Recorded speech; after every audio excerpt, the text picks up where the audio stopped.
Well, we'll get started anyway. It's near enough 7 o'clock, so welcome to the Azeroth review. For those who don't know, this is just a weekly WoW discussion, really. We'll see how many we've got. Last week, I was a little concerned there wouldn't actually be very many people here, and then there were actually quite a lot of people here. Today may be different. I should have sort of guessed on this again. I've actually got some concerns yet again with what I'm going to do with the WoW Flash, which of course won't be coming out tomorrow. My holiday is now over. Always with a sense of disappointment at the end of a Christmas. They always catch me by surprise. I never learn when it comes to the Christmas break. Every other break, I have things I know I need to do, and there's things I then I get done. Christmas, I always think, there's not a lot really. I'm not very busy at Christmas. I don't do a lot of travelling around. And so I should just be able to chill out. And I have chilled out. But there are still some things I'm supposed to get done. And I haven't done them. So, yeah, I just got today and I thought, oh. There was one job I had definitely to do. And that was to go and watch the Star Wars film. And then, you know, just to get that out of the way. So we started off just talking about allied races here. So I'm just informed by that.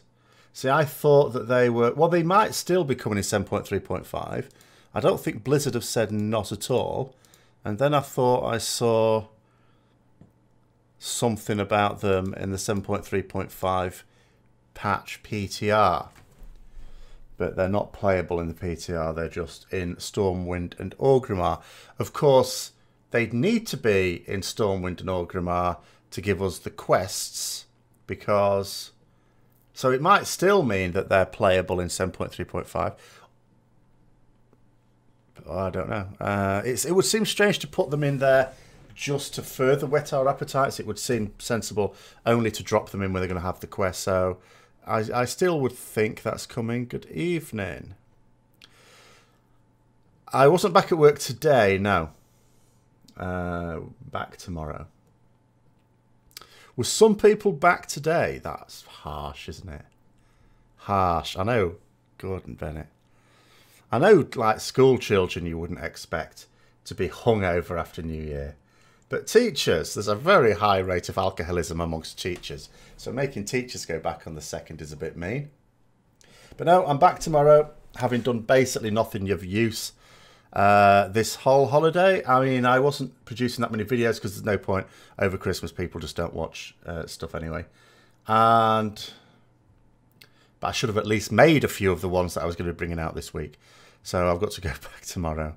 At least I know what I'm doing. It's not like I don't know what I'm doing with my lessons. That was all planned before Christmas. Hopefully my students are also ready for the new term. Much shorter though. I get shorter stints this time. The big term is behind me. And this time, I think it's like another 5.5 weeks before I have another week off. So it's easy to aim for and to focus the students on. Right, this is what we're going to get done this half term and then carry on from there. But yeah, World of Warcraft wise, again, there's been no news at all. Last week for my WoW Flash, I just had to do a load of fake news because there was no actual news, which I understood because that was the week, you know, Blizzard are basically off. When Blizzard are off, there's not going to be any news. But they've still been off this last week, it seems, because there's still no news. I can see nothing at all. Apart from a few more guilds having got Argus. But, you know, as harsh as it is to say that, there's now at least 20 now have got it.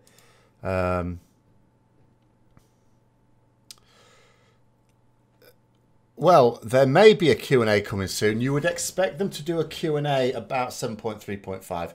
I am rather hoping that Blizzard I even tweeted them today. I was actually a little bit cheeky. I got there was a tweet from Elder Scrolls Online development team advertising some of the things that are coming out this year in that game. So I sort of did a reply basically to Warcraft Dev saying, are we going to get something similar here? Because in Legion, like, the content's been so rapid fire, and then I'm thinking to myself at the moment, I don't actually know what the next piece of content is for Legion, and we've got Legion for like at least the best part of a whole year. Don't fall into any misapprehensions that this is coming out even just after summer, if Blizzard are saying that their aim is to get Battle for Azeroth out by the end of 2018, but it might not, they're not guaranteeing that, that to me sounds like they're aiming for around about November. You know, so there's a good 10 months where there's got to be something. Something's got to be there. They haven't said anything about it. I know we're getting like the zone scaling thing, but that's not new. That's updating systems, not new content. The allied races, little bit of content for those who are interested in it. What about those who aren't? Yeah, because it's got, you know, it's not just a new race as such. It's got quests attached to it, hasn't it? So there's that side of it. That's not 10 months worth, is it? What else? There must be something else, and they've been quite coy about it. So,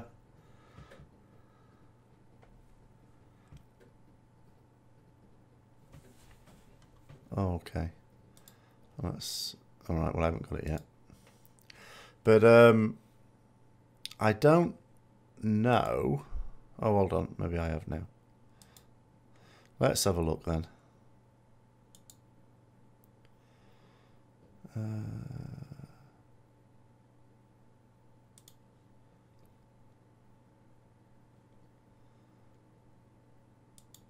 Oh, I see. Okay.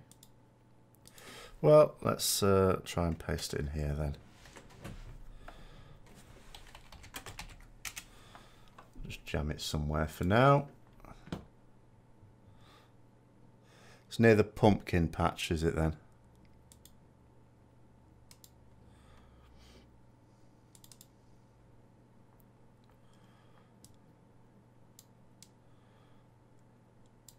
Well, they need somewhere to camp out, I suppose.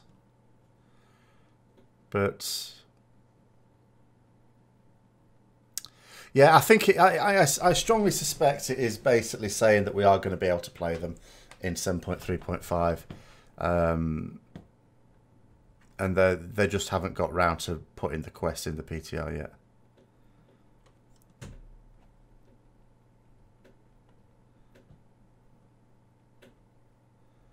Yeah. They said there wouldn't be a content drought, but unless they have something in the back pocket, don't see a new expansion coming out without one. Well, they has to be content. And there specifically has to be, you know, there. I mean, in terms of what we know is coming, there's the Silithus thing that's really intended for Battle for Azeroth, but like that sort of scenario is going to be available in Legion. Obviously, we're not going to get Azerite from it because that's the main purpose of it. And oh, thank you very much, this Jesus. But hang on a minute, you can't see the dancing Murloc. I always do this. Right, anyway, let's just get rid of that for a moment. The oh, we'll put it back. We'll just move it. The yeah, so there's the Silithus thing, there's the allied races thing, and sort of it. Everything else is gameplay updates. So there has to be a raid. As I say, the fact that they wouldn't rule out another raid, I know it's not going to be a tier raid, but there has to be something. Oh yeah, the Silithus, that's what I mean. You know, the Silithus thing isn't going to be much, just like the allied races thing isn't going to be much, the quests that go with it.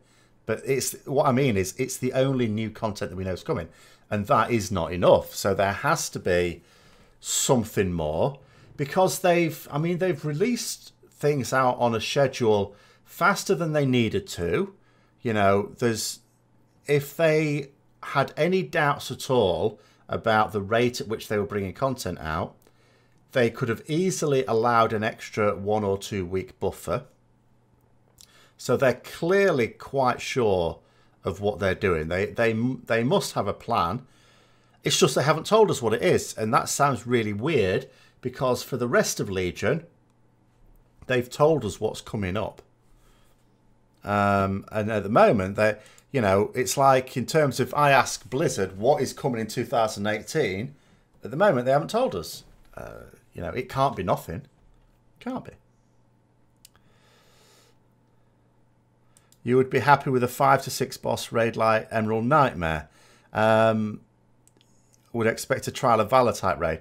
Well, it depends what you mean by the difference between Emerald Nightmare and Trial of Valor. For, you know, on one, looking at it one way, you could see them as, you know, Emerald Nightmare had 7 bosses and Trial of Valor had 3. So how many is it?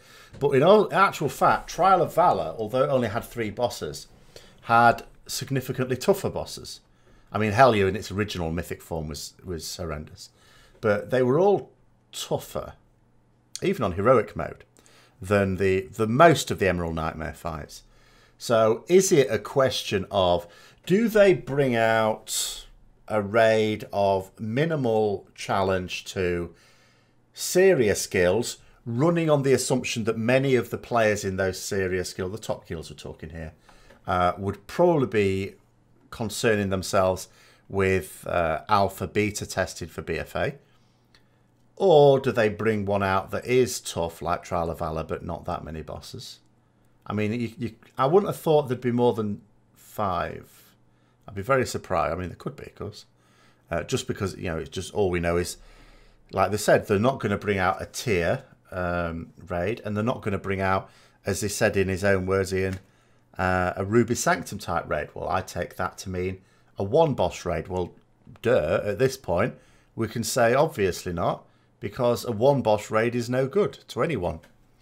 There has to be, at the moment, obviously, we're okay. We don't need content right now. 7.3.5 isn't going to have anything major with it, because otherwise it wouldn't be called 7.3.5. I know the 0.5 ones have had content, but... so there has to be a 7.4, and that 7.4 has to have some stuff. But I just don't know. It's just really weird that they're not talking about it. It's really, really weird. But maybe they will. Maybe they'll do a Q&A really soon to talk about not just 7.3.5, but what is coming up for 2018. Because at the moment, it's stunning silence. Absolutely deafening silence. You reckon they'll play on the rewards, release a patch similar to 6.2.3, which re-added Valor points and upgrades? No, there definitely won't be WOD time walking dungeons. They have said, they've said quite strongly, or firmly actually is a better word, that time walking is not for the previous expansion. It's only for all the expansions up to, but not including the prior expansion. So we won't get WOD time walking until Battle for Azeroth. I don't think they'll add Valor points. Valor points, the aim of Valor points was to do what Artifact Power does now. We know there's going to be some more use for Artifact Power, because data mine from the PTR was the fact that our Concordance is going to go up to 100 ranks, not 50. Now, I've mentioned this before. At the moment, you can put 50 points in it. In theory, in practice, you can't. There is no way even the most hardcore, die-hard AP farmer can possibly complete their artifact weapon in the time that Legion still has to run. Without, that is, further artifact knowledge. So the fact that they're adding the extra ranks means that they're... Well, for a start, there will be extra artifact knowledge, but there has to be a reason for it. Which means there's going to be some more artifact content coming before we actually destroy them forever. Ian not wanting to say definitive there wasn't going to be another raid doesn't mean there is going to be one. No, it doesn't. But it's hugely suspicious. And also, you have to ask your question, what is going to be coming then? What content is going to be coming? Because there's different types of content you get in World of Warcraft. I mean, I keep criticising them because there's some types of content you get in a lot of MMOs that you don't get in World of Warcraft at all. And I think they're missing a trick, because I think it's easy content to do and it's content that a lot of people like. But we'll forget about that for now. So the content that there is to do, new dungeons. They might bring out a new dungeon or two. Again, that's not going to keep us for... I mean, when are we going to be hankering for new content? We're okay for now. Antaurus has only just really come out. There's only 20 guilds in the world who've even completed the whole thing. So, we're probably going to be okay for another 2 or 3 months. Certainly, by Easter, we want more. So let's say from Easter to BFA being released, there's a good 6 to 7 months. Now, there'll be a pre-expansion patch, of course, that'll cover you for about a month.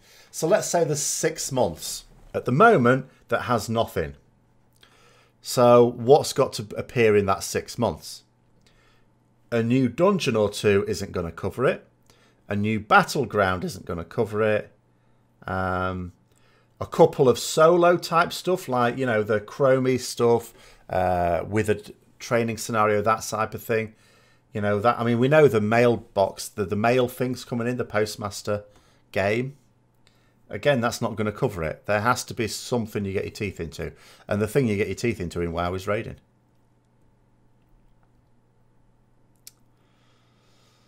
Because most of the other content, I mean, I'm not saying everyone does some form of raiding, but quite a lot of people do. And certainly the people who want content, who will be asking for content, that's the content they mean.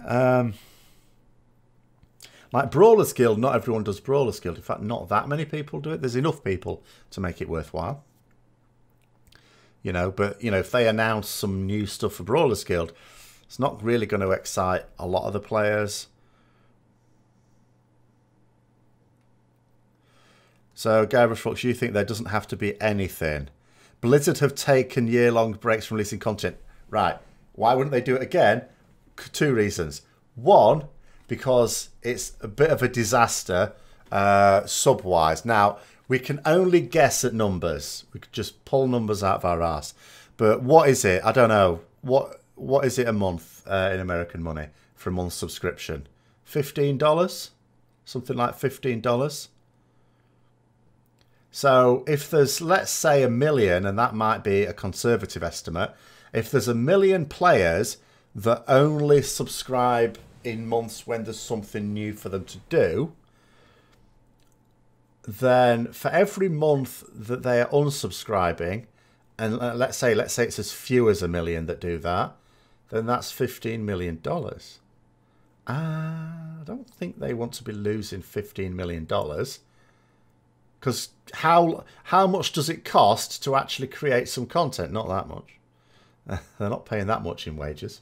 So it doesn't make any economic sense. And the other thing is, straight up, that they said there wouldn't be one. Simple as that. Now, they've said things in the past that haven't turned out to be true.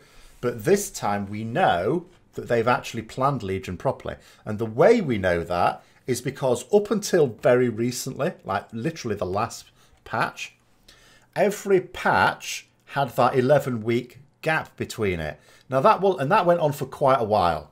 So that was a long sequence of 11-week gaps before more content coming out.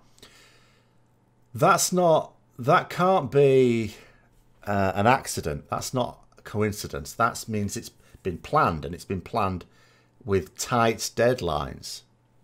So although they've still not done the, you know, they've moved away from the 11-week thing now, they must have a plan for this. They you know, because at the moment, how long has it been out for?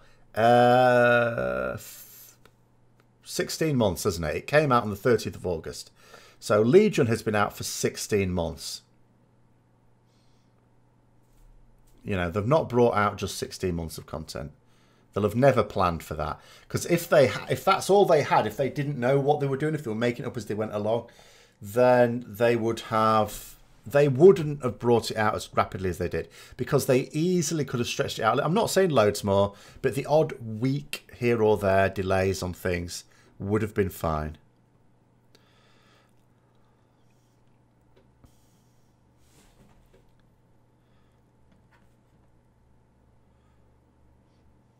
Hang on a minute, I'm missing stuff. But yeah, I mean, I don't necessarily buy they promise no more content droughts. They have, but they have said that before. And I believe them several times. So the proof of the pudding was always in the eating. It's just that they have basically, you know, it is believable now.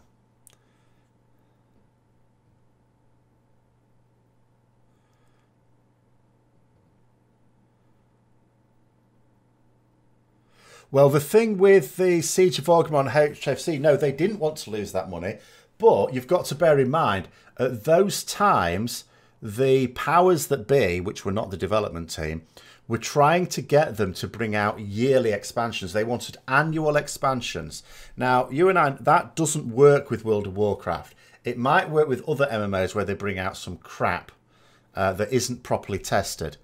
The testing process alone, the open testing process, never mind the full test, like the testing is going on right now, of course, but under NDAs. The open testing process, which should be starting quite soon, and if it isn't at least announced in the next 24 hours, I literally have no news for my WoW Flash this week. But that's, I mean, that takes best part of a year alone. So if you're going to have annual expansions, it's a bit like expansion comes out and then almost immediately the beta for the next expansion comes out. You're announcing the next expansion before the next one's out. It'd be like announcing Battle for Azeroth before Legion had even come out. That's how it would have to work for it to be the same quality. So it was a nonsense, but nonetheless, they were being forced to do that. And that's the problem with executives. They do things like this. I know, for example, with Games Workshop stuff, I haven't really played Warhammer since, WoW killed Warhammer for me, unfortunately. But with Warhammer, there were a bunch of executives in there decided to shake things up. And they come up with this master plan, for example, just to give you an example of how people that get into those positions don't necessarily know what they're talking about. And they thought, oh, people, you know, the books are a good seller. I know we'll produce double the number of books. Did they employ more authors to write those books? No. So did that mean that they were of the same quality? No. Did they sell well? No. So then they had to bin that idea, but they didn't bin it before it'd been shown up to be a complete turnip of an idea. And it's the same thing here. Obviously, some people who have no brains whatsoever got themselves in a position of authority and said, what we need is annual, because that was probably their thinking. I just, you know, I don't know because they don't say these things. Their thinking was probably, people are now in this cycle of not really wanting to sub for 12 months, so they'll sub when they can. So where do we get a load of money? We get a load of money in expansions. When we sell the expansion, that's what, $50 something, I don't know, I'm trying to think in American money, $50. And with then there's, you know, and 10 million people bought WoD. We're also sort of hinted that Legion sold the same number, so just in terms of the expansions, you know, that's 500 million, isn't it? I'm not getting my maths stupidly wrong, am I? 500 million just for the expansion sets. So you can understand why they would think, well, sod the subs, just let people, you know, try and get as many subs as we can. But you know what? Bring out an expansion every year. That was what they were thinking. But it was a stupid idea. And it's now been abandoned. So that would explain the very long content droughts then, because they were told to plan for a 1 year expansion, but in actual fact, they ended up being nearly 2 years each. So that's why that happened. So now they've abandoned that. That Blizzard, you know, Ian Hazacos has actually said that they've abandoned that policy of attempting to bring out an expansion each year. Obviously, reason has prevailed. So it is believable that there won't be a content drought. It's just at the moment, you know, we just have a vacuum of information, and that vacuum has been filled up with anxiety based on their past record.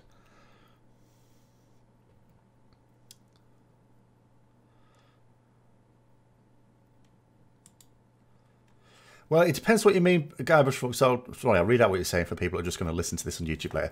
Agree things will probably be better now thanks to the extended dev cycle, but that doesn't mean there won't be content droughts. A year-long drought might still be required to make an expansion as content-filled as Legion has been so far. But if that is the case or not, only time will show. Year-long, no. It depends. I mean, in terms of a content drought, there has to be a period of time where there is no new content, because by definition, let's say you bring out some new content, I don't know, let's say 4 months before the new expansion. Well, that doesn't leave enough people enough time.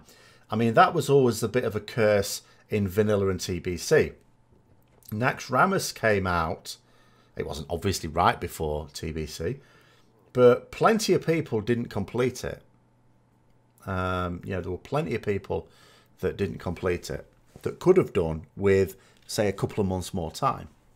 Same with TBC, Sunwell Plateau. Not, you know, there was plenty of people that could have completed it with another couple of months, didn't. So, you know, the time that was given over to those admittedly tough raids was well, I say hi to your future self. All right, Diablo Conquesco. But anyway. You say 6 months of testing. It was 9 months of testing for Legion, at least. I'm pretty sure it's more than 6 for other ones as well. But I can't remember distinctly. The only reason I remember it being 9 for Legion is because, or about 9, is because the alpha opened up in December 2015. And I got in. Actually, yeah, I got in late December 2015. So I got in fairly early last time. I don't know that the same thing would necessarily happen this time. Basically, my plan of action is to wait for it to open up. The first people they'll open it up to will be streamers, popular streamers. So Preach, Asmongold and Co will get theirs. They'll also open it up to the most senior theory crafters, and then maybe a few random top raiders and maybe a few other random people will get in as well. So as soon as it opens up and I've not got a key, then I'm likely to start doing sad puppy eyes at whoever can possibly get me one.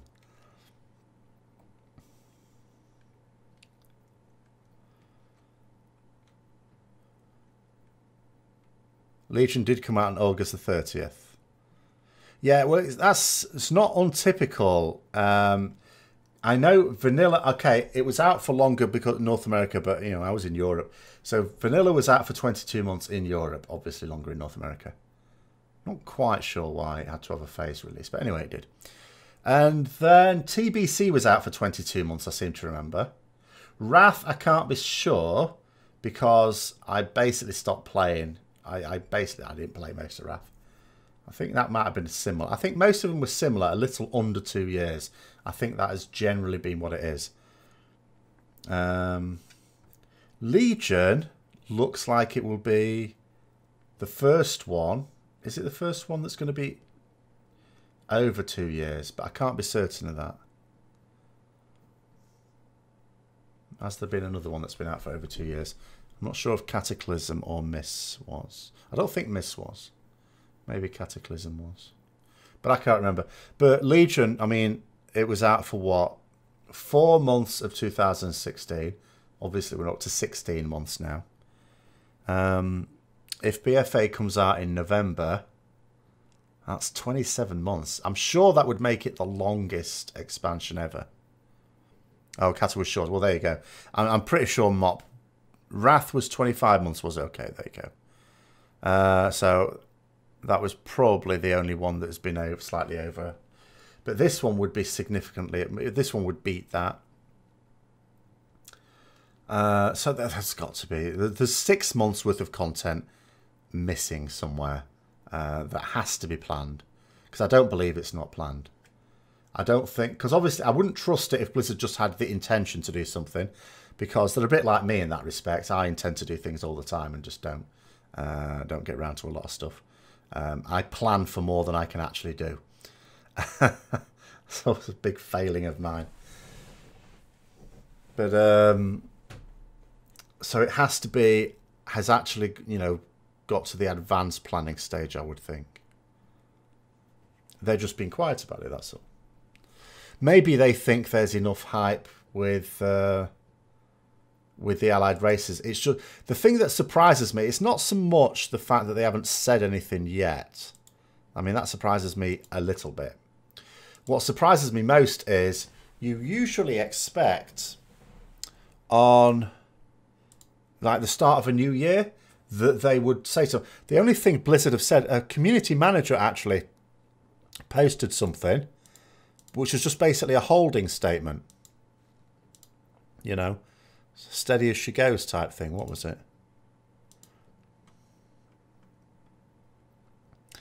So, Ornix, community manager. Happy New Year all. Time to get back into the groove of things.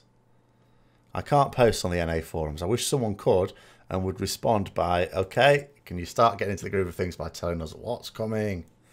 Because at the moment, if someone was to ask me, so what's coming this year in World of Warcraft, it's like, don't know. Don't actually know. You know, we've still got another 3 or 4 months when Antorus is still enough, for most people anyway. We'll have 1 month of pre-expansion patch. And that's it.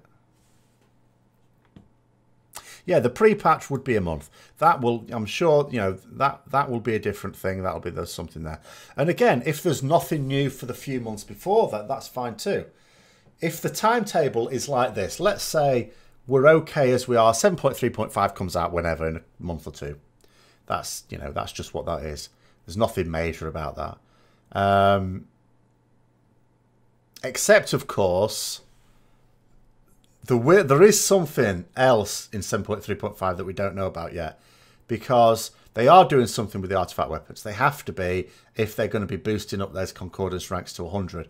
And it's something they've done in the middle of every tier so far. So middle of Nighthold, we got our new artifact traits. That boosted our, you know, without doing anything, just apart from the quest, of course, that instantly boosted the power of our characters, which was a sort of effective nerf on the raid itself, just to push people over a few things.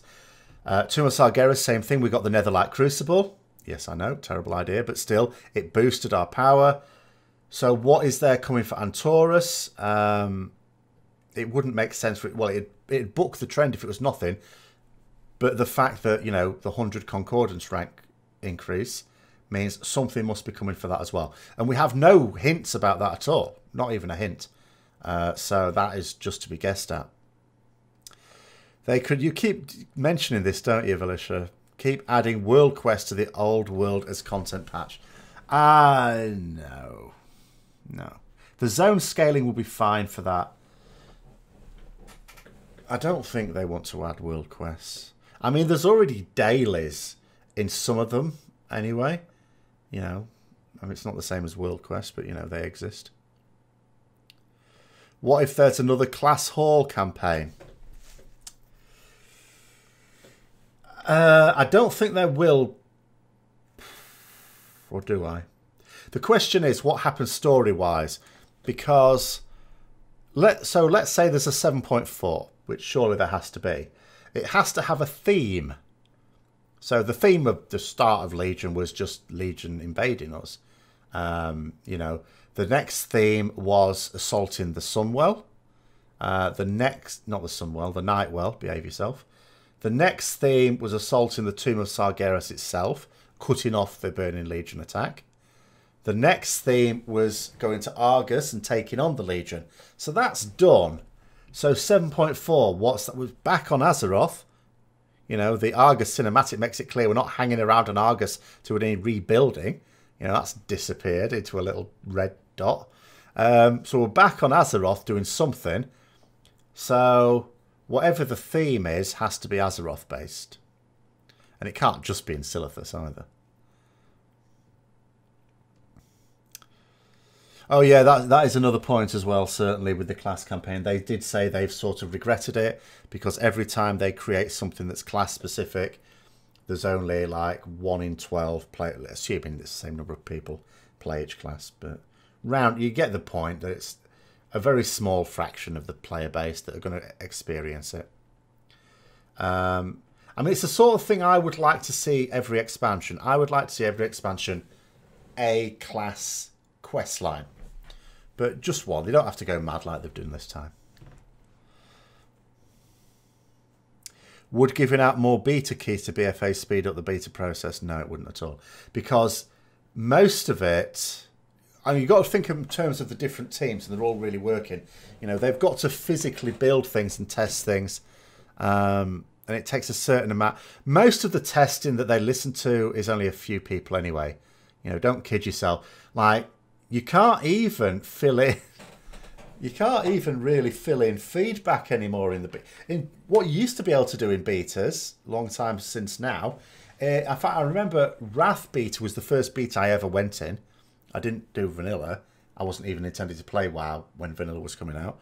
And I didn't join the beta for TBC, didn't even know about it.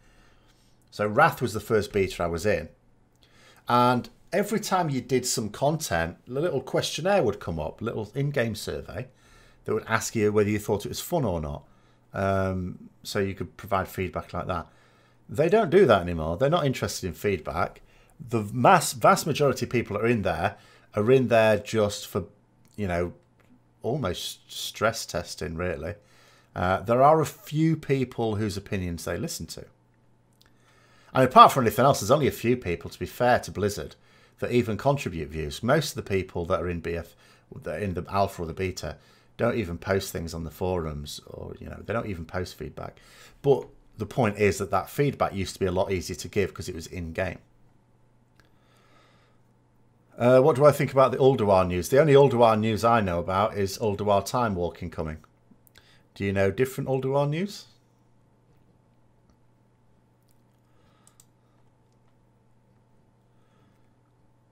Because I don't think that would be considered a major piece of content either.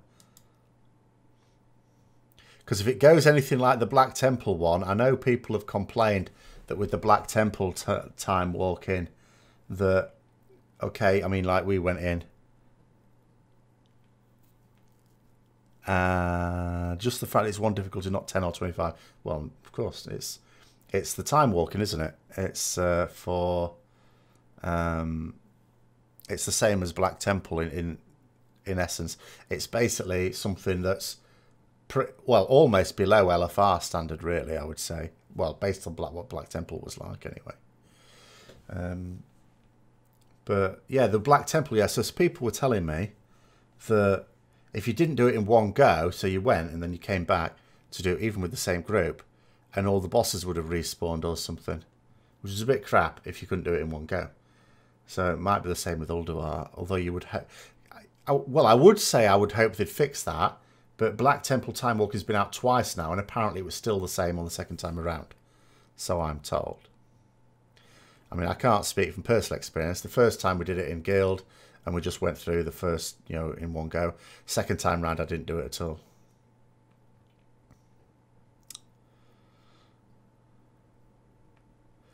Well, there are some people, of course, that like to play alts. I mean, I would if it wasn't such high maintenance on them. But most people don't really, and they just want one character. And Legion's been pretty good for that. You know, it's hard to criticise some of the alt unfriendliness because some of it is just as a consequence of the fact there's so much to do on one character, which we can't really argue with. I'm not going to argue against that. I just think that sometimes some of the difficulties that are put in place for alts might have made sense in the days of year-long content droughts, but don't when you're not expecting there to be one. Do I have a Scythe or Teshalach? No, I don't. The only personal drop I've had from Antaurus so far is the Doggy's Mount.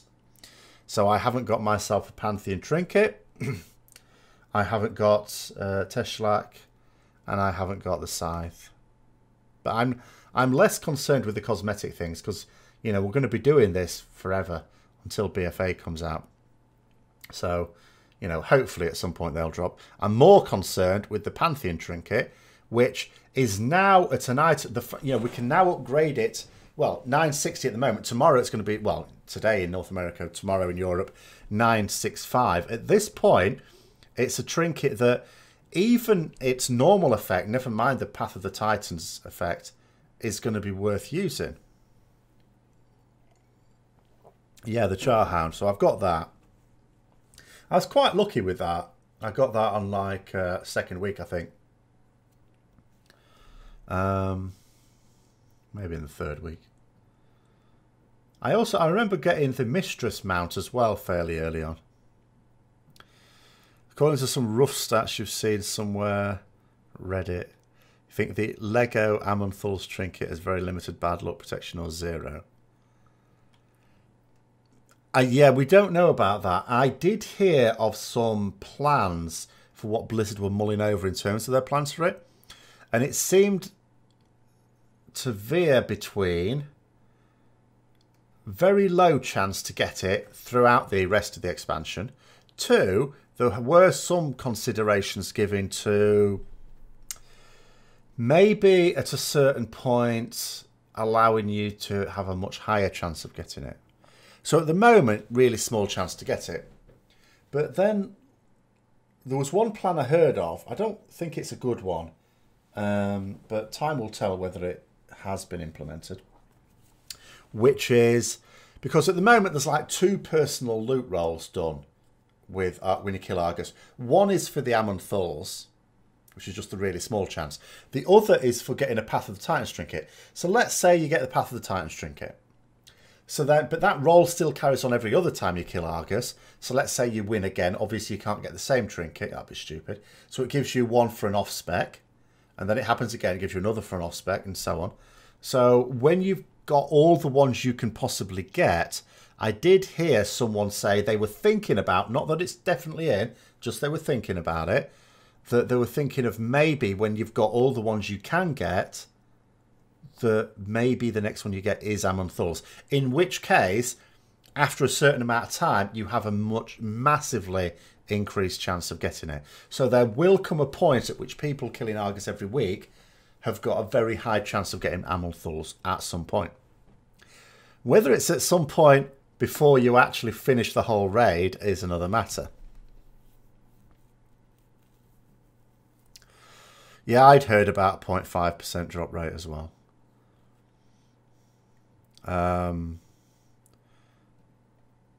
Why make a trinket that will be useful for only a year, at most have a 0.5% drop rate? Well, it wouldn't be the first time they've done this. Do you know why I think they've done this with Amonthul's Vision? Do you know why? It's the community's fault. Most things like this are the community's fault. We don't blame Blizzard. Legendaries has been a big talking point throughout Legion. Massive talking point. And obviously, attentions have turned to alternative models of delivering legendaries. So the Legion method of delivering legendaries has been widely considered a big steaming pile of horseshit. So then we turn our attentions to other systems of bringing it in. People were not generally very happy about the so-called welfare legendary system of MOP and WOD, where you do a quest line and everyone gets this legendary at a certain point. So people didn't like that. So that basically left the original version of legendaries, which is small chance to drop off a boss. Now, whenever you hear people talking about that, you almost, and I didn't think it was a good system at all, and I definitely don't think it's a good system in the modern version of WoW.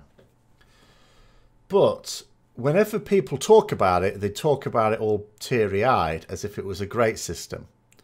So I think this is Blizzard basically saying, it's not that good a system after all, is it? I think they're deliberately trolling us with it. I don't think they're deliberately trolling us with the other Path of the Titans trinkets. I think that's just a really bad system of getting it to us. But in terms of Amonthul's, I think it's an experiment to see whether or not it is a good system, because it's basically exactly the same as the old system, except it can't be assigned. Although, if I'm honest, you know, if I were still someone who was involved in distributing loot, I'd be quite glad about that. I don't fancy at all the idea of distributing legendary loot. It's not good. So there's so that's why I think it is. I think it's an experiment to see, do people like this system? Because if they decide to resurrect the legendary system again and put legendaries in the game, they obviously can't do it like they've done in Legion. They'll be basically saying, well, the only system that never seems to get criticised is the original system. Let's do that. That's what I think anyway.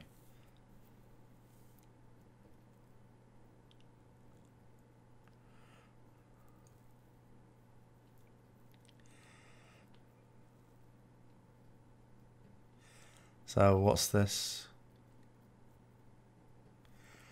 Well, Diablo, the thing is, I mean, it is true, of course. It was another thing to get into pugs. They wanted the legend. They wanted you to have the legendary ring or cloak or whatever.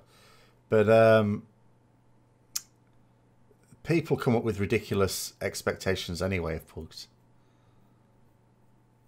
So I don't think that one was any more onerous than any of the others that they ask for now. Like, take me, for example. I do, with Mythic Plus, I do a Mythic Plus each. I make sure I do a plus 15 each week because, you know, that gives you the best item level gear from your weekly cash. I don't do it for the AP.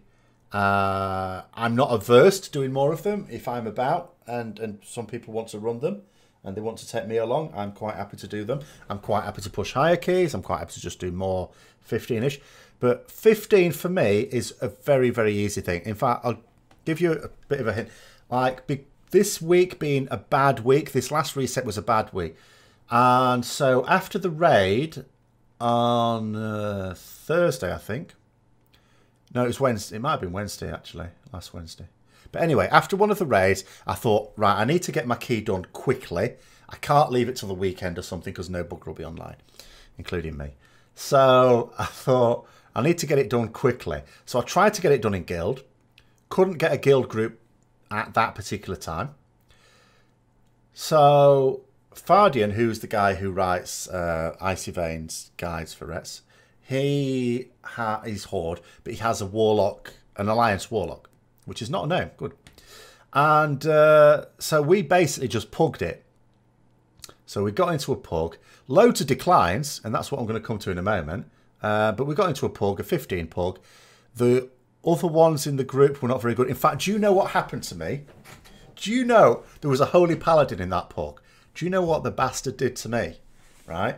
I'm in the room with that for the horsey boss, you know, that does all the arcane stuff. And there's all the ads around it that do all the arcane stuff. And I was getting absolutely bombarded with this stuff, and I was taking loads of damage. And I thought, I just waited a little bit more, and I was going to use Lay on Hands on myself. And do you know what this muppet did to me? He put Blessing of Protection on me, which does nothing against magic damage. Nothing at all.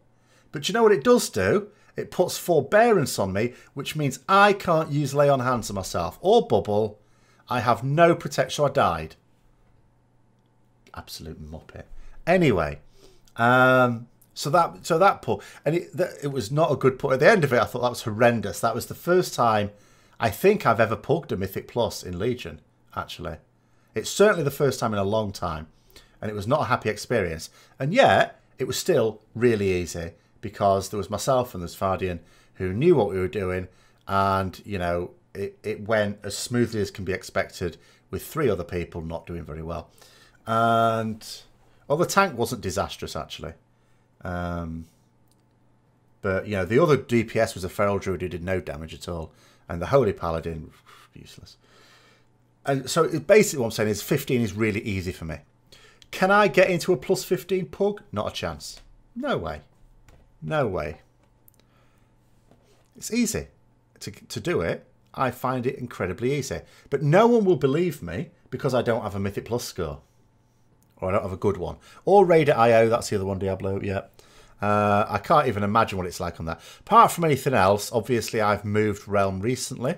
I know there's a way to transfer it on WoW Progress, but I don't care about it. It wouldn't have been that good even before anyway, because like I say, I make sure I do the bare minimum each week. Again, I'm not opposed to doing more, but generally speaking, I don't.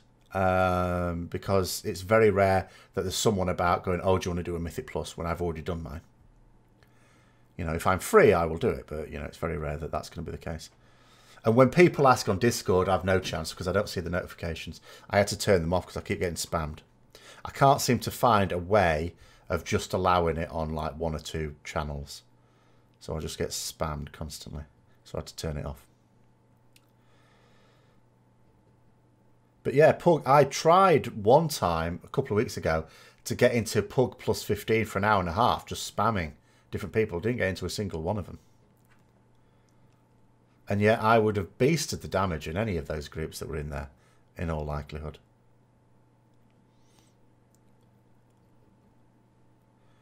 without dying as well. Assuming you don't have holy paladins that put bop on me for no apparent reason.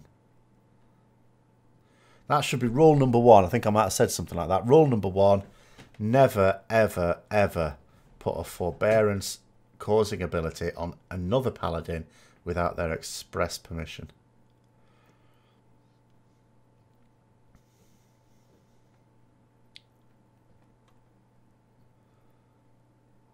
Oh, well, that's, yeah, the radii I always, like, there's an add-on, isn't there? I don't know how that works. Some people in Guild were talking about that last week. I really don't know. All of these systems will be flawed because, whatever the system is, I know that I can do plus 15s of any dungeon, really, of any affix, fairly easily. I know I can more than pull my weight in a plus 15. A plus 15 for me is not that challenging. It's, I'm not saying it's, it's not like heroic, but it's not that challenging really, a plus 15 for someone in my gear and ability. But yeah, I will not get into a pug. So the system is flawed just on that basis. It's flawed on the basis that someone that doesn't do them that often. Would Blizzard ever get rid of item level? No, it's not. The thing is, item level came after gear score. I strongly gear score was a very toxic add-on that came in Wrath. While I was away, I came back on a casual basis and noticed this thing. That was a very poisonous thing. So I think Blizzard bringing item level in was a sort of counter to that. So if they took it away, then gear score would just come back. And at least with item level, Blizzard have got some sort of control over it.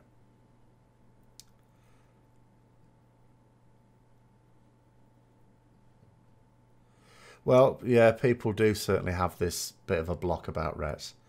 Because it also has to be said, I still find it hilarious. My 2 attempts to get into basic pugs for raids. Like a few years ago, Hellfire Citadel. Or, I don't know, 2.5 years ago, whatever it was. So I went on holiday one time. And this was when Hellfire Citadel was still, it'd only been out a few weeks. So I still needed to get something. What did I need to get? Oh, I needed to get an Archimon kill so that I could upgrade my ring. That was right, yeah. So I'd got the I'd got the legendary ring by this point. I just needed an Archimon kill because each week you could upgrade the item level of the ring, but you needed an Archimon on whatever mode. It doesn't matter what mode you do it on. But LFR Archimon wasn't out that particular time, so it was too early for that to be out. So I just needed to join a normal Archimon. Now, here was me. I'd completed normal. I'd completed heroic. I'd completed quite a few bosses on Mythic. Couldn't get into a pug. Could not get into a normal pug. And then a few weeks ago, the first week of heroic stroke normal. So I was at work. So the guild had basically killed most of the bosses. I came back for the last 4. So I did the last 4 on heroic. So I tried to get into a pug to do the other, or as many of the others as I could. So one that was, fresh start. And now I'm thinking to myself, it's quite amusing. Here I am, week 1, and I'm able to link them ahead of the curve for Argus. Was that enough to get me into a pug? No. No. My gear, the fact I've got ahead of the curve, no. Even that wasn't enough. In week 1 of Antorus, before Mythic had even come out. Well, healers, they might be a bit more of a... Holy in general are... again, sometimes it's perception. Like, Rets are actually super strong in Antorus. Especially for heroic, for Christ's sake. Especially pug heroic. Because you're going to get people dying as well. But there's that perception that's there. And the perception of holy is that they're very strong. Which is usually true.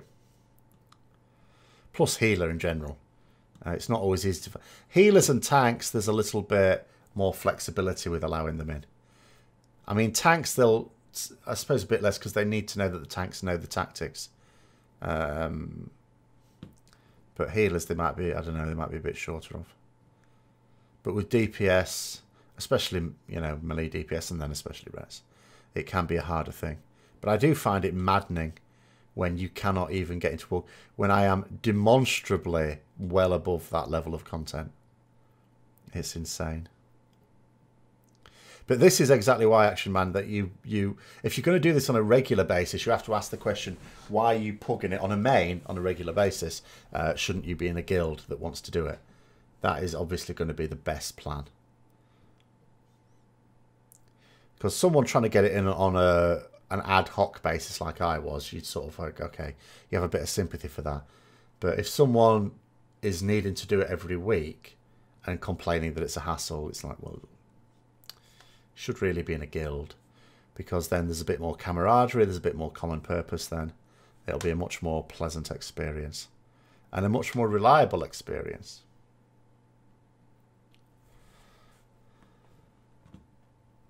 And that applies for Mythic Plus as well. Or get yourself, like even WoW, you can use, you can look for people on WoW Progress. There's filters there specifically for looking people to make a Mythic Plus, a regular Mythic Plus group.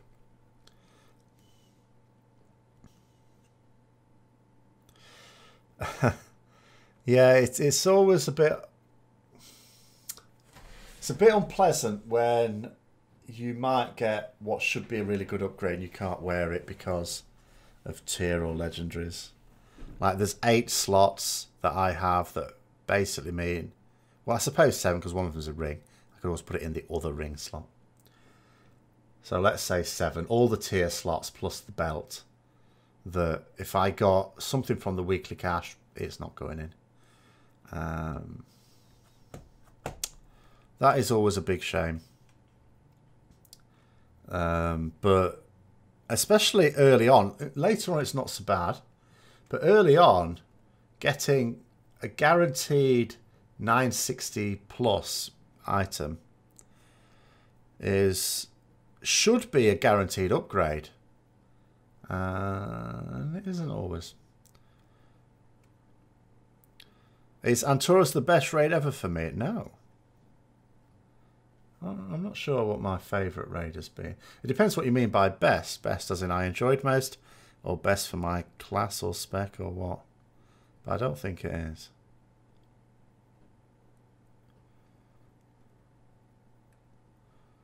I don't know that Leader of the Pack is useless. It's an alright trinket. If you get it high enough item level. Obviously it depends on what you've got to go alongside it. One I've enjoyed the most? No. Which one did I enjoy the most?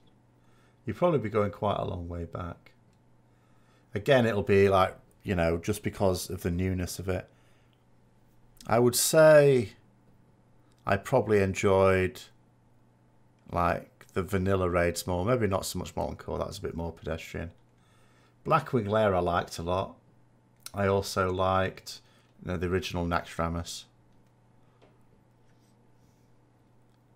But again, part of that could well be just because in vanilla it was all new, so I was enjoying everything. Throne of Thunder was very good, but it blotted its copybook with Dark Animus. And also, one thing I didn't like about Throne of Thunder was this idea that you could switch between normal and heroic mode for doing certain bosses. So you'd do the first couple of bosses on heroic, and then you might jump, you do the next on normal, then you jump ahead in your progress terms. So you were constantly switching between normal and heroic mode, because like Iron Con, which was one of the later bosses, was one of the first bosses you did on heroic because it's one of the easier ones on heroic. ANR on Mythic is actually fun. No, it's not.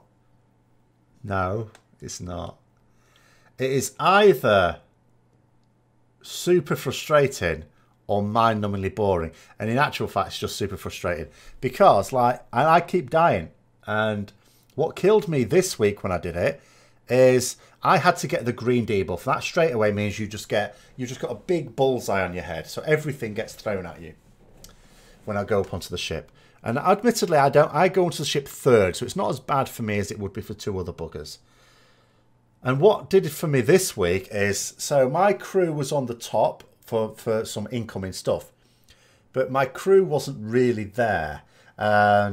So there's me and one other guy chasing this mob that had to... I can't remember the names of these things, but it's the big clunky robot thing that has to die. You can't just let it go wandering off. And I'm chasing it all the way down the ramp, right the way down the ramp, well out of range of any healer, getting spammed with everything. All my defenses have been used up and I die. So... it's a crap fight. Crap fight. And even when it goes all right, and I'm still hanging on by the skin of my teeth at the end of it, because, I don't know, it's just... it's never a healer there when you want one. Well, I suppose warlocks have got more self-healing they can do, yes. Yeah, well, I don't have drain cell. I have Flash of Light, and that soon bears its... that can't compete with the bombardment you take. As I say, this is specifically when you've got the green debuff. I'm not saying I would necessarily enjoy having any of the others. I haven't tried any of the others. Maybe some of the others would be worse for me. But I can, you know... and also it means I can't, even once I've been on the ship, I can't even do that much useful DPS. Because every time I get targeted by the thing that grows the green circle, you have to move out of the way of other people. Inevitably means I have to move out of way of melee. Like, so I'm not actually doing much damage then. And then you get the beam that tracks you around. Now, of course, this can occur on random players as well. But when you've got the green debuff, they're focused on you almost all the time.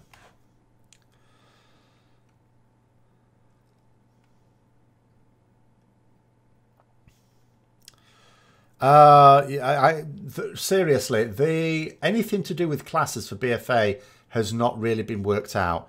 It's like preliminary sketches. You know, like when you look at like how a Disney film's made an animated film and you see the initial, or even I suppose, you know, an expansion in World of Warcraft when they're designing mobs and stuff and you've got the initial sketches, rough ideas.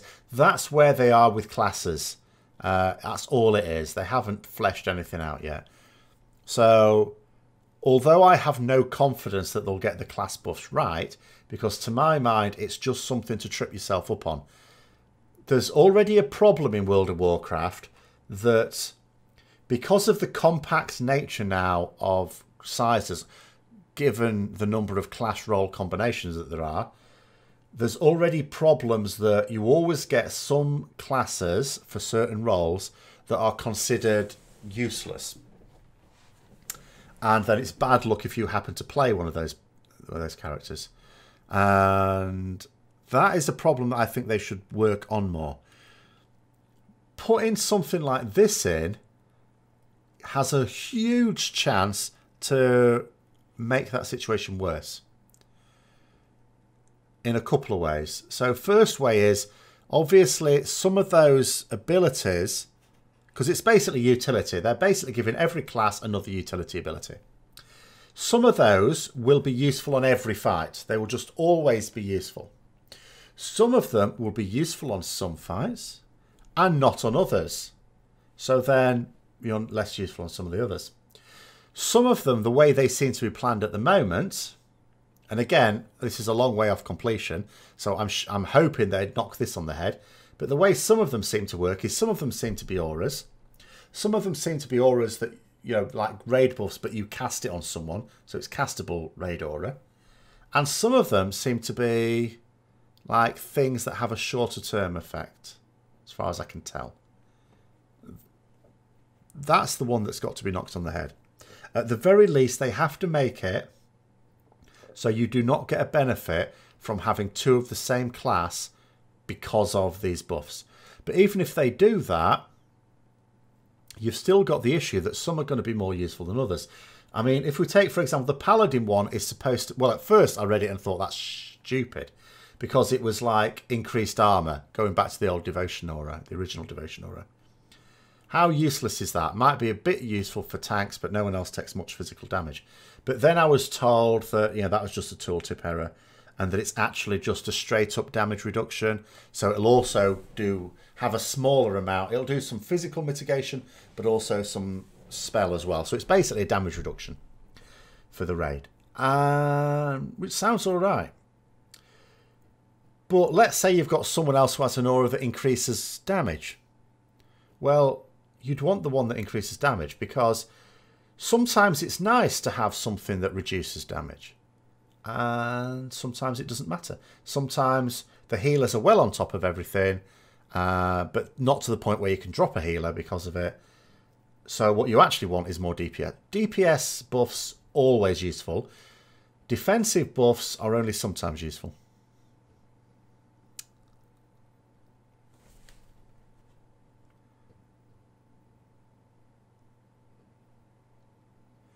Sometimes you have to move out of range, though. This is the problem. I mean, these ones, because some of them were looking like they have 100-yard ranges. That's probably okay. Unless, of course, there's a fight where the person providing that aura dies or disappears off a cliff. In which case, they're more than 100 yards away. Let's take the lift shaft on Maiden, for example. Now, again, if it's a cast one, then it doesn't matter if that person dies. But if it's not, then it does. Would I be in favour of a proper ranged paladin spec? Yes. I think they should give serious consideration to it as well. There are too many melee classes. And there are too many melee classes, not just the classes that can play melee, that have to play melee. 6 out of the 12 classes have to be melee if they're going to be a DPS. They have no choice in the matter. 3 of them get a choice. Although, to be fair, you wouldn't expect a feral druid to go boomkin should the need arise, and you wouldn't expect an enhancement shaman to go elemental. You probably expect a survival hunter to go marksman and survival because they never should have gone. Beastmaster, because they never should have gone survival in the first place. Even though it's a strong spec if played properly, they never should have made an extra melee bloody class. Madness! I don't know what's up with them. I don't know what goes through their head. Like, I would love to be a fly on the wall at every one of these meetings where someone has decided to make yet another melee class. And it wouldn't be so bad. I mean, let's say the imbalance was in terms of ranged classes. That wouldn't matter as much because ranged is always fine. There isn't anything inherently about raid designs that punish ranged, especially. I know ranged trunter a bit because sometimes they get the worst end of the deal with certain mechanics, but you know, there's very few bosses where it's a penalty to have ranged. There are some.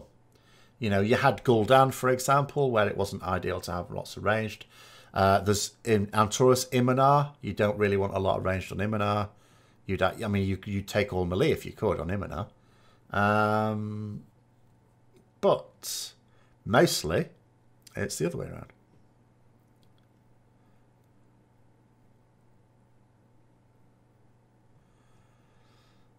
Your guild won't take any more melee to your raids. The officers play whatever they want to play, but the raid is stuck with the rules. No healing, no melee. What do you mean no healing? I'm misunderstanding you there. They're not going to go to raids without healing, surely. I mean, the downside is sometimes the strongest DPS are melee. Sometimes that's how they sort of incentivize it. Do lots of damage before you die, and maybe you'll make up for it. No healers allowed besides the one they have.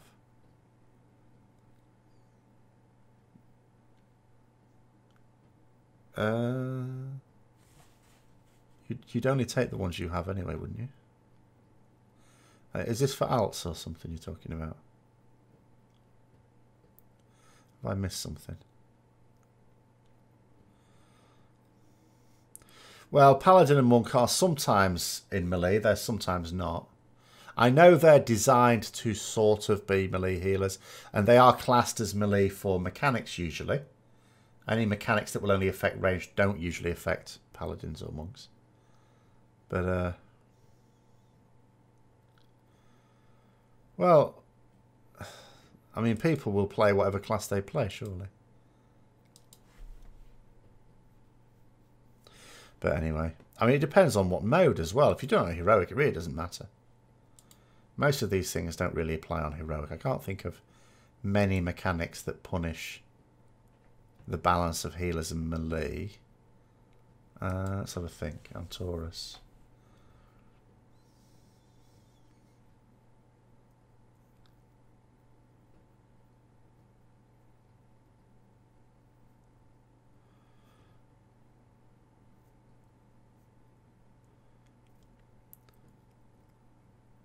Yeah, that's well, I know that, but yeah, but that's what I mean. They can be in melee, is what I'm trying to say.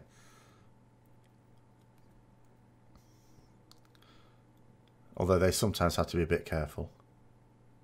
But it doesn't mean to say they always want to be in melee.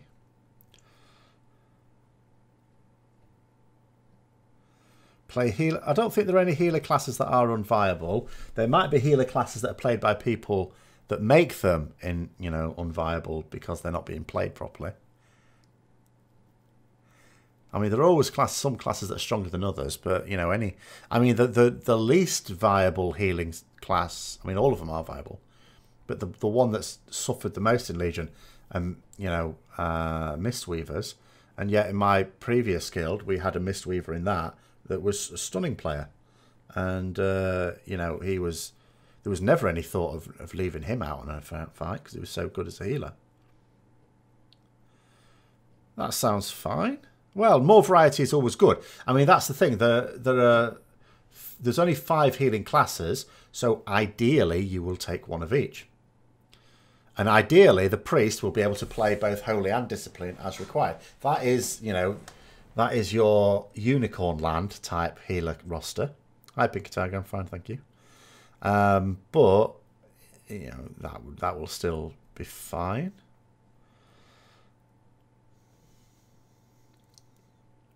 But yeah, I mean, the thing is, on heroic, you can manage with whatever. Obviously, managing with less ideal compositions means requiring a little bit better play. Well, Six Skeptics, the problem is, Disc is you can say they won't play Disc even though it's actually pretty strong. If they don't like the idea of playing Disc, it won't be strong. Because if you don't play it well, any spec to be played well, you've got to put a certain amount of practice in. You're not really going to want to do that if you don't like it. If you don't enjoy a spec, you would probably do better without. It's like a bit like the assassination subtlety argument to Sargeras. On the vast majority of bosses, subtlety was the way to go. It was stronger. But if you couldn't be bothered to put in the time to learn how to play subtlety well, then it would be much better playing assassination well than subtlety poorly. And the same thing with any sort of specs, really. You know, you ultimately have to play one that you enjoy playing. But if you're happy to play whatever, then yes, you should generally pick what's going to be the strongest. Disc is very different to Holy Priest. Yeah, there's more. Well, I don't actually know. I haven't played Holy. But I played a little bit of Disc Priest in the alpha. And there's I mean, I think what turns some people off it is because in WoD, Discipline Priest, I mean, what was there now? There were, at the start of WoD, we went through 3 Discipline Priests in the guild I was in at the time. The first Discipline Priest was really good at keeping the raid sort of looked after. But all they basically did was went around the raid frames putting bubbles on people, their priest bubbles. I forgot what it's called, Power Word Shield. And they used to go mental. If another priest used a shield, they used to go mental. All right? So that's all they used to do. So that was a piece of piss. But they weren't so hot at like doing emergency stuff. And then that Disc Priest left, we got another one. This one was the other way around. This one was super hot on keeping tanks alive, sod the rest of the guild. You know, so the rest of the roster, you weren't getting anything. They were focusing basically on the tanks, regardless of what their assignment was. And then finally we got a third one who could actually do both jobs. But nonetheless, Disc Priest in WoD was basically shielding people in different forms. So then they changed it for Legion, so it's much more active. But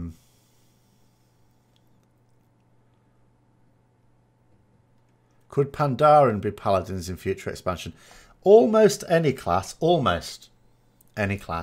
in theory could be, but I don't see the sense in it.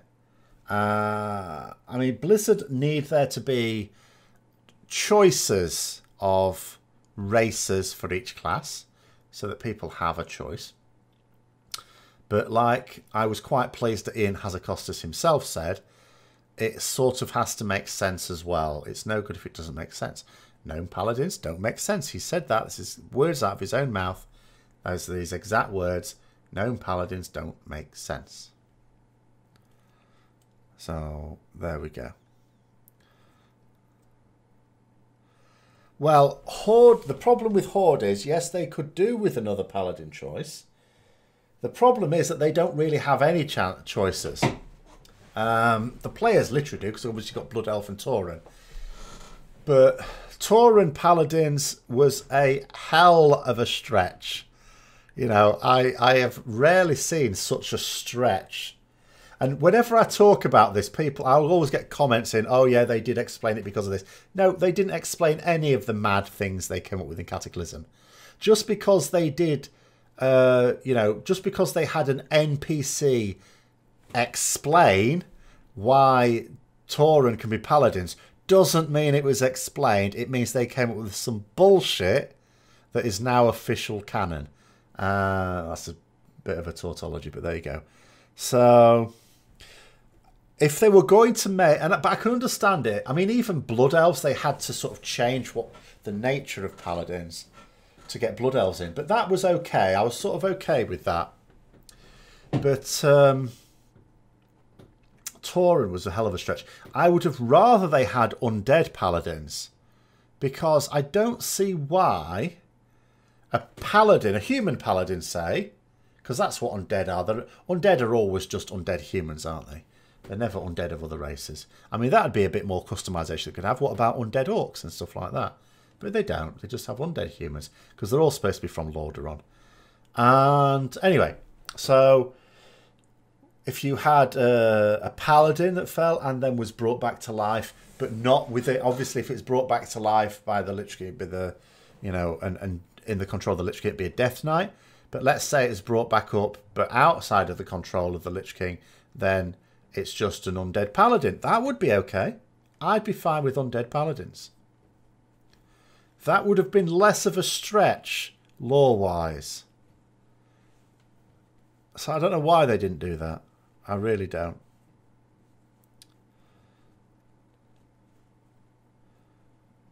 Won't they burn because of the light or something? There's nothing inherently... No, in fact, no, because death magic... Again, all these minor forms of magic are supposed to be a combination of light and void.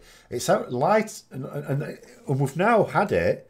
Admittedly, this wasn't around at the time they made this decision in Cataclysm, but we've now had it confirmed that light and void pretty much exist in all things. It's said quite clearly you can't have one without the other.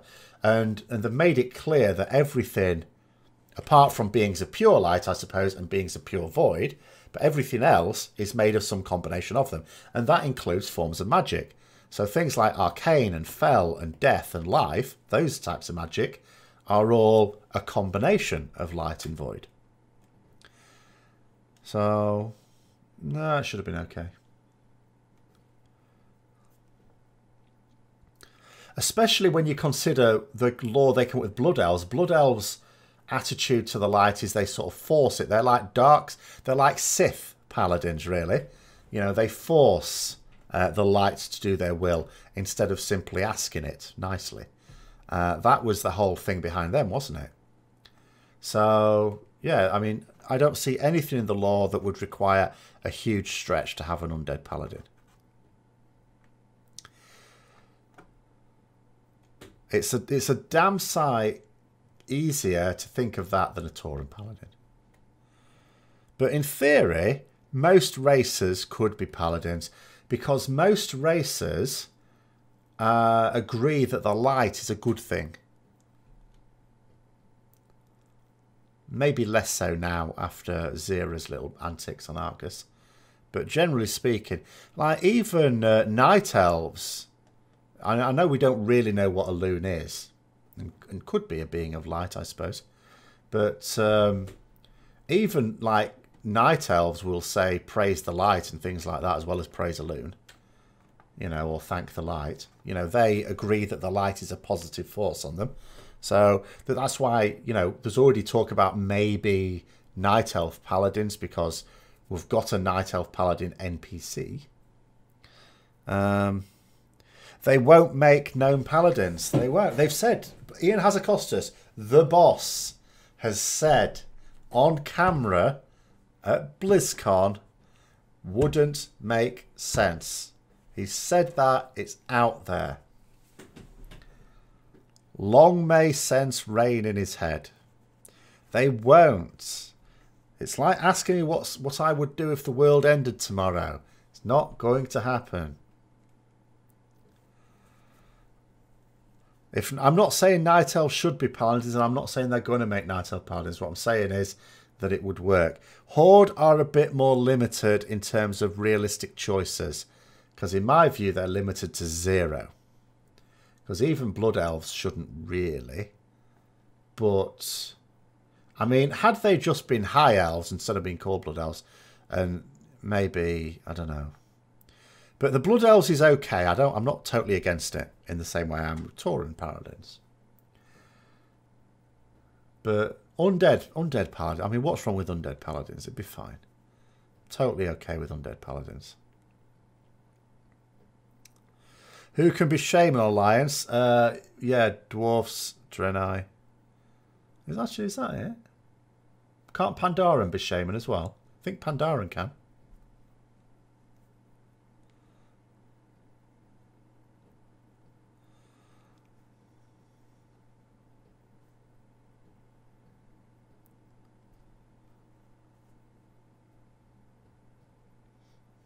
Of course, that's both Horde and Alliance.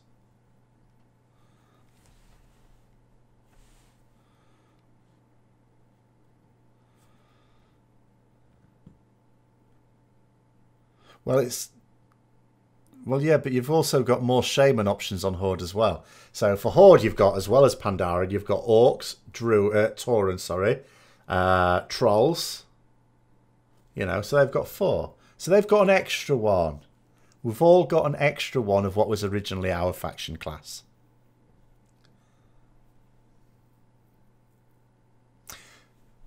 Oh, hang on a minute. Can Goblins be Shaman?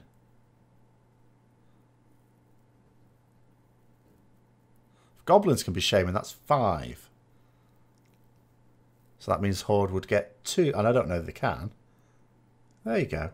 So Goblins can. So that's 5 Shaman choices for Horde.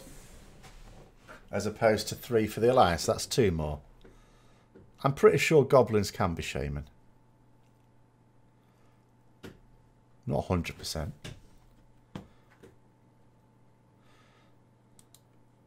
I'm not really sure how we do it when we start adding up the allied races.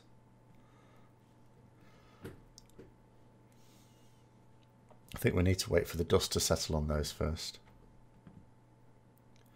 And I'm not at all happy about, you know, I was hoping that they would use the next expansion to basically do away with racials that can cause faction imbalances, but it seems that they're not bothering with that now.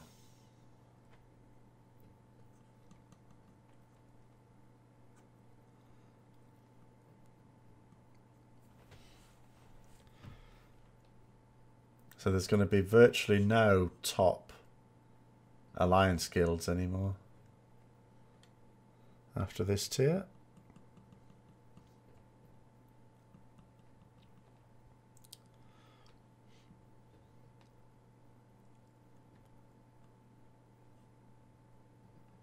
I think the transmog cost reduction and blacksmith hammers for everyone is good racial. Things like that are fine. I just don't like racials that are anything faction based that affects PvE, because I've always said factions are toxic to PvE in any MMO, not just WoW. And so an MMO does best when it reduces the impact, preferably to 0, of factions on PvE. Factions are about PvP. And that's why I always rave about what Elder Scrolls Online have done. Because as far as I can tell, factions have 0 consequence on PvE. They're all about PvP. And that's it, 100%. Whereas in WoW, factions in fact, it affects PvE more than PvP. Because in PvE, like, you've got two things for serious PvP players. You've got rated battlegrounds, you've got arenas. Well, with arenas, you can even come up against people of the same faction as well. So it's only battlegrounds where you're always against the opposite faction.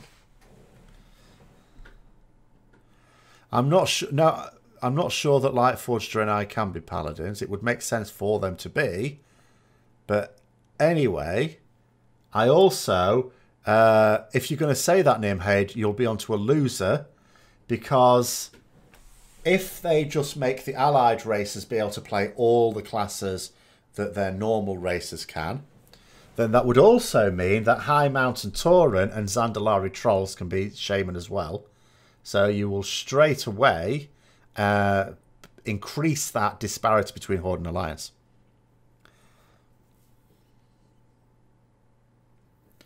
Oh, not even in Battlegrounds. You've run into the same faction on this side. One side is considered Horde for the game. Oh, I didn't know that. Well, there you go. That shows how little I know about PvP in this game.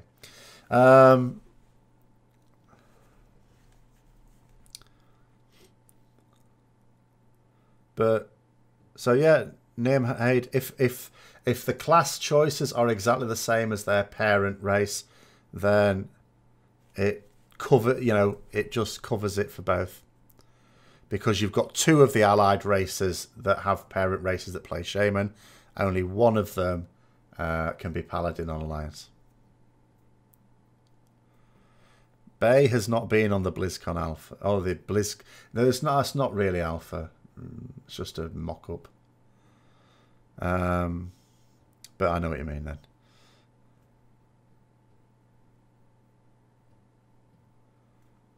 Well, we don't necessarily know, because they're not out yet. Until they're up on the PTR, and even then it might not be a complete... It might not be anything really complete.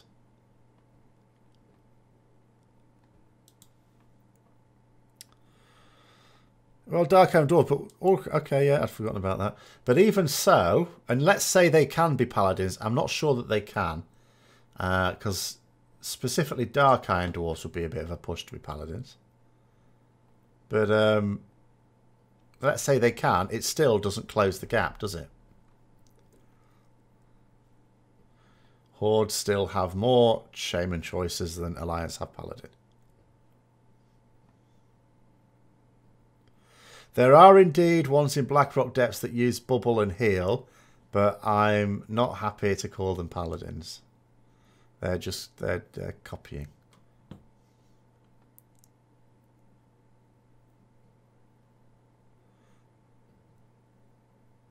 Well, they're still supposed to be Dark Iron Dwarfs. The ones in Blackrock Depths. All the ones in Blackrock Mountain are supposed to be Dark Iron Dwarfs.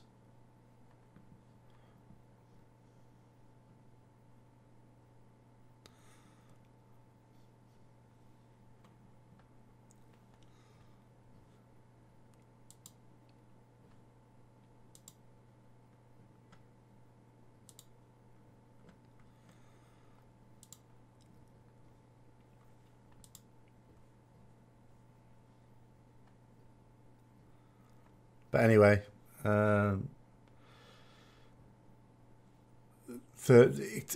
it's very difficult with Horde just to, go back to the original thing, to give them any choices. They can go with Undead. I haven't got a problem with Undead. Anything else is a big no-no. In fact, I would rather they stopped the Tauren thing and just went with Undead.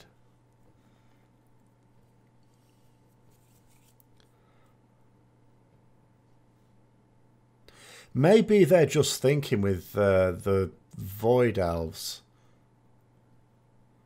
that story-wise it doesn't make any sense, because if they're going to be studying the Void, then that doesn't give them much choice, because Druids obviously study life magic. So possibly it's just one of those things that a Druid is unlikely, because they're supposed to be High Elves, isn't it? The Void Elves are really supposed to be High Elves that are being trained by Illyria, as opposed to, the Night Elves of Teldrassil.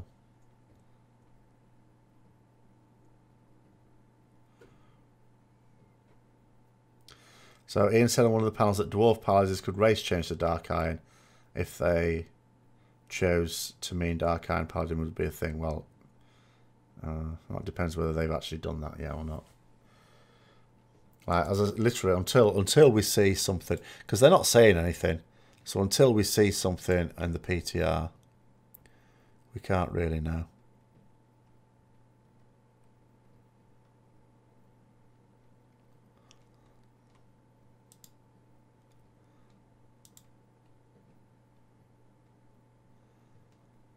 They're not really saying anything, are they? Because today would have been the first day back for Blizzard, wouldn't they?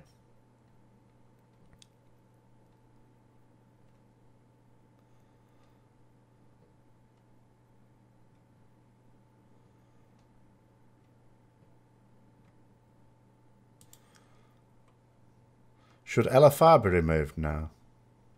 Never get removed. There was... they need the different modes in there because, you know, MMOs in general have changed. It's not, I don't think Blizzard have fed this. It's just the nature of what people want from games now. They want to be able to drop in and out and do casual stuff. LFR gives them that option. The bigger question should be, do we need both normal and heroic? You know, because I sometimes wonder, what purpose does normal serve now? So I would think maybe they should remove normal.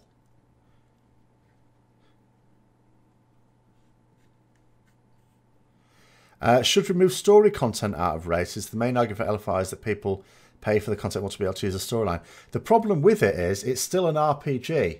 Like, it's an MMO RPG, and RPGs have storylines. And the raids being the most... that's the premier content. The stories have to be very much... The raids have to be the culmination of those stories. Otherwise, it's no longer RPG. So, in fact, if anything, they should tie the story in much more strongly. Because one gripe I have, and have always had, is when we go to these raids, the bosses that we're fighting, it's like, who the hell are they? No idea who they are. We're hardly... Occasionally they make some half-assed attempt to introduce to some of them, but the vast majority of bosses in a raid are complete unknowns. Like, the first time you do a raid, you don't even know the names of half of them because they're meaningless. And I don't really buy, like, for example, those demon dogs, the dogs on the second boss in Antorus. Occasionally you see those as a world quest running around the Antoran Wastes. I don't really class that.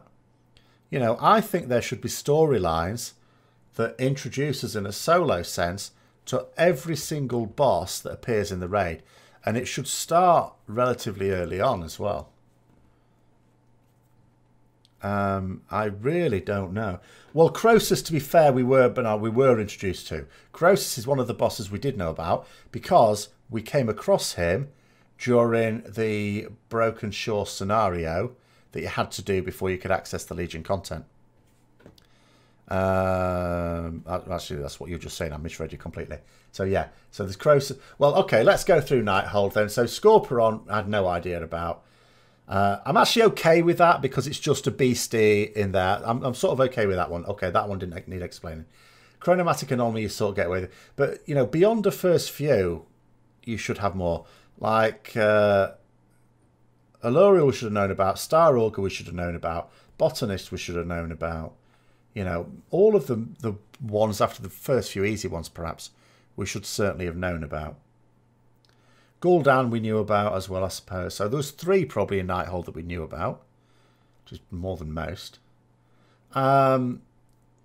Argus, they made a bit of an effort with some of them, I think. So ANR we knew about. Argus himself, I guess. Agramar. Varimethrus has just popped up in the lore in various places. So I guess we're sort of okay with that. And he's popped up in Legion as well. But again, most of the boss, it's like, who are these people? Spellblade Aloriel is in Court of Stars in the spy bit. Oh, well, yeah. Well, we're not introduced to her because I didn't even know that. Like, I want a quest that actually that involves them. You know, or even in a dungeon. Like, you know, I know Court of Stars is a dungeon. Like, for example, the vampire bosses in Icecrown Citadel. And you came across them, or, you know, in various places, like in dungeons and stuff like that, before you came across them in the raid. That sort of thing, but for more bosses. Hold on, sorry, there was a question there. Where's it gone? There we go. You've been learning to rep Paladin, Mythic Raid, and have watched lots of videos. Have you ever produced one which focuses on how to sim, what to look for, etc.? Yes. A bit piecemeal now. I did actually, if you look up my Rep Vlogs one, the very last Rep Vlog one I did cover simming. Although not necessarily the mechanical way to do it. I might have to do a raid bots guide actually.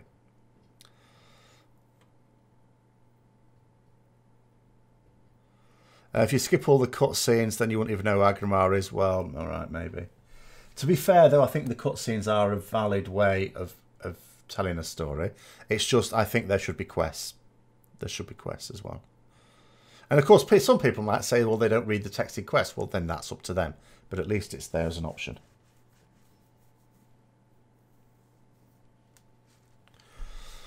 So you think Heroic Raider, so I haven't got time for Mythic. Always introduce players from normal to heroic, most of them struggling. So normal is important to give socials and casual in our guild to start raiding. No. I'm not going to say definitely not. But my view would just be, there was a time when there was just one mode of raiding and people learned. You know, you just learned.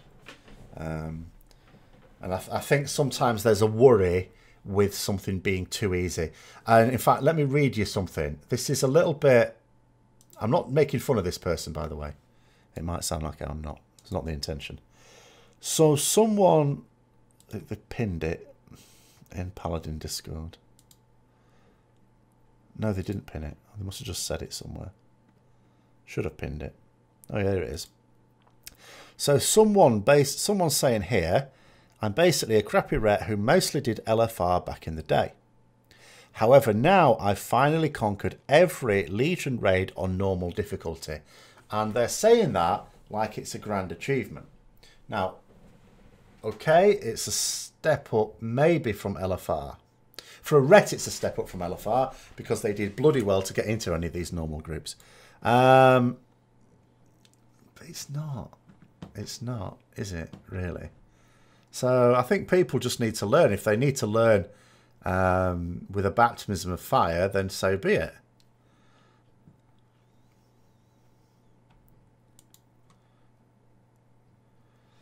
With an Arcana Gym. Well, I've got a 910, thankfully, so I don't need to go scrabbling around for an 8. I mean, I'll still do it, of course, in the hope of getting a 985 Titanforge one. The chances are slim. The baseline is 860, isn't it? For some people, maybe an 860 is still going to be okay. That's how bad it is. Well, there is a certain amount of commitment that is required for Mythic raiding, beyond just learning to play.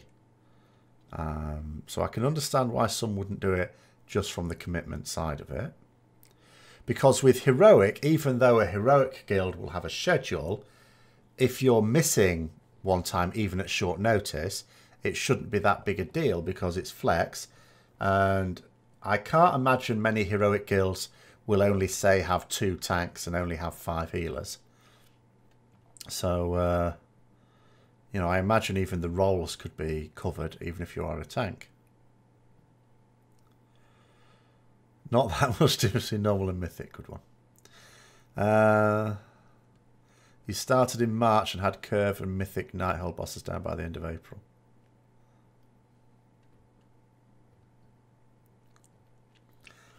Well, your guild wouldn't have started in March, but yes. Well, the trick is as well, it's those first few bosses. I mean, I did a video at the time. I might have to do another one, but for a completely different reason, with Nighthold, about the first 3 bosses. Because you had, I just noticed there was a period of time quite far into Nighthold where there were just loads of guilds that had done 3 bosses. And it was because, of course, those first 3 bosses were fairly straightforward. Not as straightforward as, say, the first few in Emerald Nightmare or anything, but fairly straightforward. And after that, it was a big step up. So you had loads of guilds that were just completely stuck on 3 bosses. Little bit like that in Tomb as well. Maybe less so, because most people would at least be able to get sisters. It would just take longer. So maybe 4 out of 9 that were stuck on there. In Antorus, I'm going to be very curious to see what happens. I'd be really curious, Iclofado, on what's the situation is going to be in another couple of months' time. Because the first, like, people keep saying, oh, yeah, the first few bosses are like a walkover. Well, for the prepared guilds, sure. I think they're tougher than the first 3, even though Antorus as a whole on Mythic may be easier, certainly than Tomb of Sargeras, and potentially even Nighthold. I think the first 3 bosses, if you're just looking at the first 3 bosses, are harder in Antorus than the first 3 bosses in either Tomb or Nighthold. How about getting rid of LFR? Well, that's what started this conversation. The problem is that LFR suits the people that just want to queue up for something.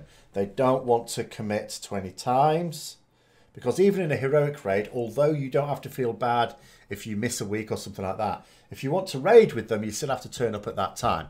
And if you want to pug, then you're also going to have to prepare to give up quite a long time, because I mean the raid itself may take some time, but also just getting into the raid may take some time, and you may not be successful at the end of it. So I can totally see why there's a lot of players for which LFR is good for them. Very casual players that just don't want, you know, that pay their money, same as everyone else, but just don't want to commit in a guild situation. So that's why it's normal is the one I query. Kil'jaeden LFR was a step in the right direction. I don't think it was. My issue with Kil'jaeden on LFR, like Blizzard said, their philosophy for LFR and Tomb of Sargeras at least was they wanted one mechanic of consequence that people had to deal with, otherwise they'd die. The problem with the Kil'jaeden Mythic one, LFR one, is from my experience, and I didn't do LFR Kil'jaeden that much, but from my experience, where it went wrong, there was one place it went wrong, and that was having reflections up when you transitioned into the Illidan phase. And that's the sort of thing that it is not reasonable to expect a completely uncoordinated LFR group to deal with. Because the only way you prevent that is by, one, you've got to know at what percentage he transitions. It's not reasonable to expect LFR players to know when transitions happen. 2, you've got to be able to, if you see that you're going to transition it at the wrong time, stop DPS. Well, sometimes it's hard enough telling Mythic Raiders to stop bloody DPS. LFR Raiders, no chance. And I don't think that's reasonable. I don't think that's reasonable. And yeah, the only times I've ever wiped on LFR Kil'jaeden, 100% of the time it was, I think, probably down to that. Yeah, I think I'm right in saying that. I think that's the only thing that I've seen wipes to on that boss. Nothing else seems to wipe people. Like the soaking, there's always enough people go out and soak, and the soaking debuff doesn't stack. I only just found that out actually myself when I did it on my Warlock this weekend. So you can just have the same half a dozen people soaking, as long as you've got half a dozen people that know what they're doing. And it's probably not a disaster if one of them is missed either. So what else is there to do, you know? A queuable normal difficulty is what LFR is, really. I don't see much difference between normal and LFR. It's, you know, I know there are more mechanics on normal, but most of them, most people can be oblivious to. Like, for me, normal mode is what... It's like Mythic Raiders, cutting-edge Mythic Raiders especially, will expect to down Heroic in the first week it's out. Normal mode seems to be for everyone else. You know, when you can have pugs blast through normal... Because when you see, like, people stream it, won't they? You'll get, like, he'll Babyface and Preach and stuff like that doing viewer raids through normal. And they're going, oh, wow, you know, we did it. We did the whole raid. As if it's a great... It's like, yeah, it's normal. That's how easy it is. You can get a random group of players and blast through it on week 1. You know, so I don't see the value in normal, personally. Heroic to Mythic is a big jump, and it's a big jump in more ways than just the difficulty of the raid. There are several ways in which, you know, that jump from Heroic to Mythic is tough.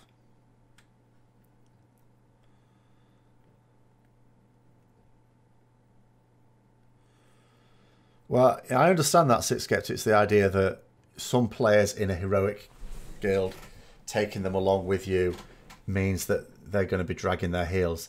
The solution to that is you just have to say, if they cannot... Because... Usually, the problem with this, obviously being flex means that for every extra player you have in between 10 and 30, the boss has more health, so you have to do more damage to it. And that means if you've got someone who's doing like 100k DPS, that's not going to wash. But the solution to that is those players need to practice their rotation. They need to, you know, if they can't work out how to play the class themselves, and fair enough, I wouldn't expect them to, they've just... If they're in an organised raiding guild, even if it's Heroic, they've got to accept that they have got to learn to play their class to a basic standard at least. If they get a good quality guide and follow it and practice on a training dummy, they will learn how to do reasonable DPS and they will not be a drag. So my solution is not just let them come to normal a bit. My solution would be go and practice on the training dummy, learn your rotation, and then you won't be such a drag. Because on Heroic, on Mythic, there's mechanics that are just designed to kill you. And they will kill you. You can't outgear them. On Heroic, sometimes there are mechanics that kill you, but then you can outgear them. But they're, you know, and if they're going to keep standing in the thing that kills them every time, on the much fewer mechanics that do that, and usually you get a lot longer to move out of them on Heroic compared to Mythic as well when it's the same thing. If they're going to keep doing that, then there's basically no hope for them. But in terms of not doing enough damage, then that is cured easily. So easily. They could do something like the boss only scale down to 20 people in Heroic, making getting Mythic a bit easier. No, I think, no. I don't think that would help. I think it actually does help to boost up to 30. In an attempt, I know it doesn't always work, but in an attempt to encourage Heroic guilds to go for larger rosters, because they'll need them for Mythic.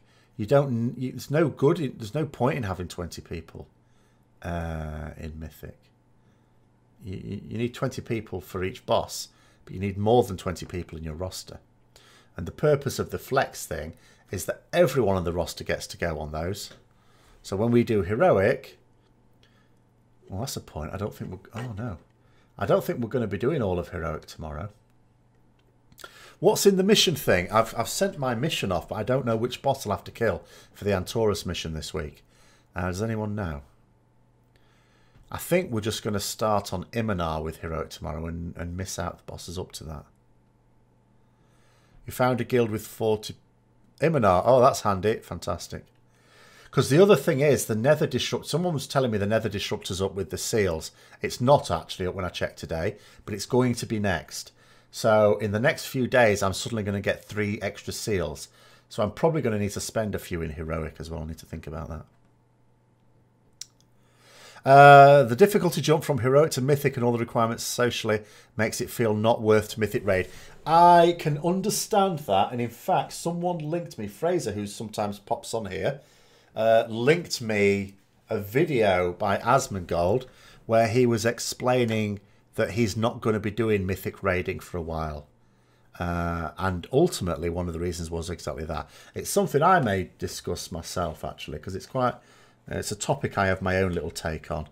But I can understand... It depends what your motivation is for doing it. I can well understand that...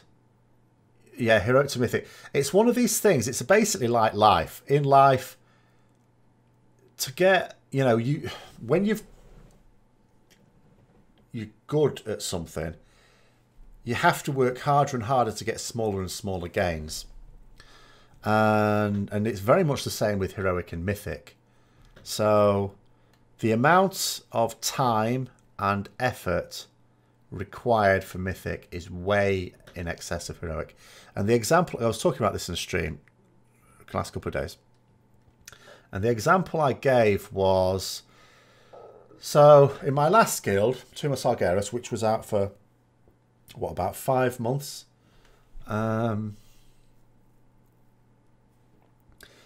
we did heroic in the first week. In fact, we split raided it. We didn't do 2 complete heroics split raid. We got up to maiden and then we combined the raid. But, you know, we did all of heroic, all of the bosses on heroic at least once. Some of them did them twice.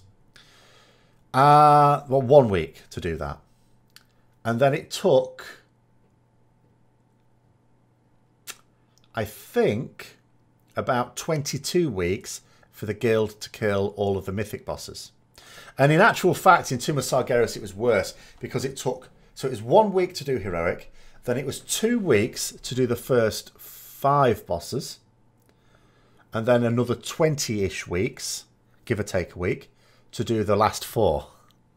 Now, obviously, there are some guilds that do it a lot quicker than that. And there are some guilds that don't manage it at all in that time. So, yes, and when you consider also, if you're just focused on gear, that you don't get any extra gear in Mythic. The gear you get has a baseline item level of 15 higher than Heroic. And this is the point Asmongold was making. You can certainly see why, for a lot of people, Mythic isn't worth it. Because it's a lot more time and effort. There's more roster management issues with it. There's more expectations of artifact power in terms of getting up your artifact weapon. There's more expectations of you outside of raiding hours as well as a raider. There's more preparation required. Consumables is more important. Everything is more important to maximize in a way that you don't have to worry about on Heroic. So yes, I can see how, unless what motivates you is the difficulty, as it is in my case, what motivates me is the fact that it's difficult, then... See, I wouldn't like to be in a... If, let's say I had the time and the skill, I wouldn't like to be in a guild that kills it in a few weeks. I wouldn't like to be in a top 20 guild. Because for me, it would be disappointing. Because I need to spend a certain amount of time on it. Admittedly, I don't want to be doing it with just like a week to spare either. Or worse still, not at all, like last year. But you know, I want it to last a certain amount of time to feel like there's some sort of accomplishment at the end of it. But if you're not motivated by the challenge, then I struggle to persuade anyone that Mythic is worth it, if I'm honest.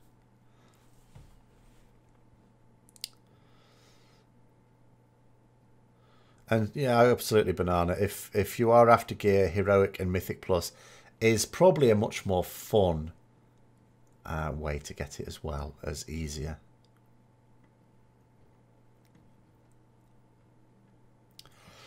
Do raids where the difficulty builds up the longer you get into it instead of... again, I don't think that would work, Zog Zog. I I think ultimately, like, there are people who just want to see the content. This has always been the argument. There are millions of players that just want to see the content. They want, you know, they view it in the, and I understand this point of view as well, because I have the same attitude to, say, Star Wars: The Old Republic, which is what I've been playing recently. You know, even though I'm not expecting to get into raid, I notice you can queue up for raids in that. They call them operations. I'm not expecting to do that. I don't know about that. I'm not just going to sign up for one of those as a noob and feel bad. But I just play that as if it's like a single player game. And there are people that do the same thing in here, and they just want to be able to do it on that basis, on a purely casual basis. So that's understandable. So LFR, as much as, like, I hold the view that a lot of Mythic players hold, in that LFR negatively affects the game I want to play. So I agree with that. But I accept that I'm in the minority in terms of the player base. So it's important that that LFR exists. I just don't think there needs to be 4 difficulties. And the difficulty I would attack is normal for the reasons I've already gone over. And again, you know, that's an opinion. It's just an opinion. I'm not saying I've got, you know, I've not done a study on it. I haven't got a thesis on it. That's just my view. Do I feel Mythic raiding is a waste if the guild can't clear the content? For me it is. For me it is. But not for everyone. Everyone has different views. There are people who are quite happy getting as far as they can into the tier. I'll tell you what, I mean, what's very different about raiding now compared to vanilla and TBC when it comes to that is, like, in the very early days of WoW, the way raiding worked is you did a raid and you completed it. When you completed it, you went on to the next raid. There was none of this, oh, the next raid's out now, right, we need to stop our progress on this raid and move to the next. That didn't happen. So people were doing Molten Core when I was doing Molten Core when Blackwing Lair was already out. So, you know, we finished it. We did Ragnaros before we ever went into Blackwing Lair. And then all right, admittedly, we'd mostly finished Blackwing Lair when Anchorage came out. We were much, you know, we progressed a bit faster then. But still, we didn't go into Anchorage until we'd finished Blackwing Lair. And then, I mean, we did finish Anchorage before Nax came out. So, and then from Anchorage, you know, we waited a bit and then Nax came out. But that's the way it was done. And guilds that were slower, they would finish Molten Core before they did Blackwing Lair. And they would finish Blackwing Lair before they did Anchorage and so on. So speaking of guilds not being able to clear content, I transferred to a friend's guild in which you paid for your transfer to join the guild. They ended up, yeah, I'd always be a bit worried about any guild that's going to, or even if it's a friend, you know, pay for a transfer. Ended up being more casual than I expected. Now I'm not really sure what to do. Would feel funny about leaving since the GM already paid for your server transfer. Well, yeah, this is a classic case of you need to check out the guild first of all. Obviously, you talk to the guild and get from them, but you also need to be doing a bit of investigative work yourself. You should be able to see, like, you should be able to see logs. If the guild doesn't log, then it has no interest in progress at all, even on here. I would expect even heroic guilds to log. And there'll be no excuse about making them private. Some guilds make them private for various reasons. None of those reasons really apply to heroic. So, you know, you should look at that and you'll be able to see how often they raid and how they do and stuff like that. You'll also be able to see on WoW progress timestamps of first kills on bosses and stuff. And even including previous tiers if necessary. Well, you say you have people who aren't even 75 traits. I mean, you would expect that in anything other than a cutting-edge Mythic guild. I would expect people not to have that. Do I have my vanilla TBC screenshot folders? No, I lost them. Like, usually what happens is whenever I got a new computer, this is before like USB sticks and stuff, because that's when vanilla was. I used to take out the hard drive with the intention of copying the information onto my new computer at some point, and then basically forgetting. So, no. In fact, I didn't actually start making videos of kills until TBC. And even then it was like, my first one was Kel'Thas. Now, I do still have that one, but I'm missing a lot of my Sunwell Plateau, Black Temple and Hyjal kill videos. I've lost those. I've only got a few of them still. Do you think it would be possible to return to the system where you progress through a raid fully, then move on to the next with achievements? Well, this is the thing. This is the point I was trying to make, wasn't it? So that's how it used to work, and it's not how it works now. The thing is, doing it like in the old way only works with one mode of difficulty. It doesn't work otherwise. So you'd have to go back to one mode of difficulty. Because that was the consequence of having different modes of difficulty. That process stopped. Because all you did is you would complete it on one mode, because everyone can complete it on LFR. Well, everyone can complete it on normal if they can be asked. So you've completed it on at least one mode. So you've done all the bosses. You complete it on the as hard a mode as you can do, as far as you can get, and then the new stuff comes out and everyone does that. No one's making them do the new stuff. It's just that the rewards are there. I mean, what are we getting? Hold on, what is LFR and Taurus? What's the baseline item level of it? Is it 910 or 915? Can't think. What's the base item level of Antaurus gear, someone? 915, thank you. So, if it's 915, that is the same as Heroic Tomb of Sargeras, isn't it? You know, so... yeah, so it won't work with the different modes of difficulty. It can't work. Do I still need the Blessings week or... I actually do, yeah, sorry. I think... Did you tweet me something?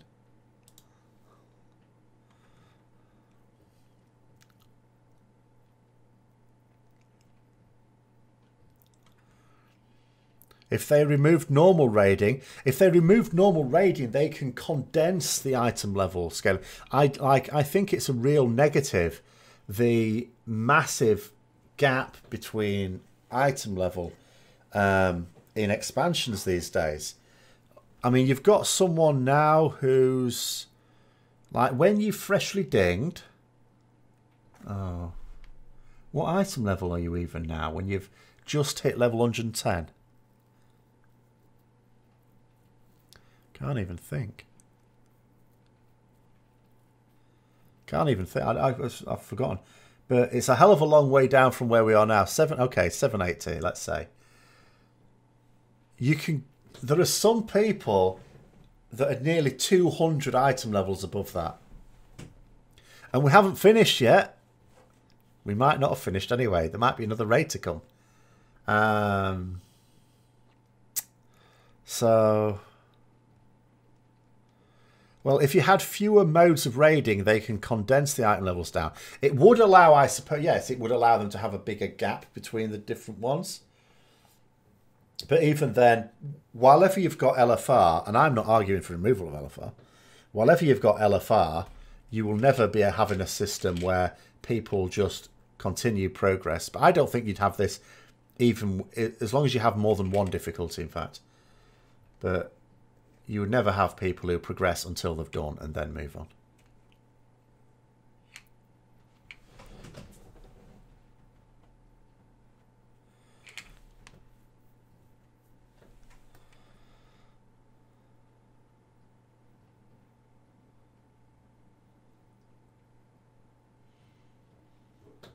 But there are options to them, item level wise, if they dropped it down to like 3 difficulties.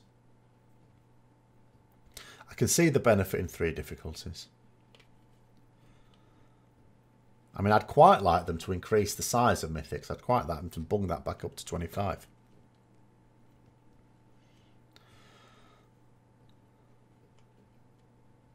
Ah, well, Titan Forging, yes, Titan Forging. Titan Forging is something that does what they want it to do.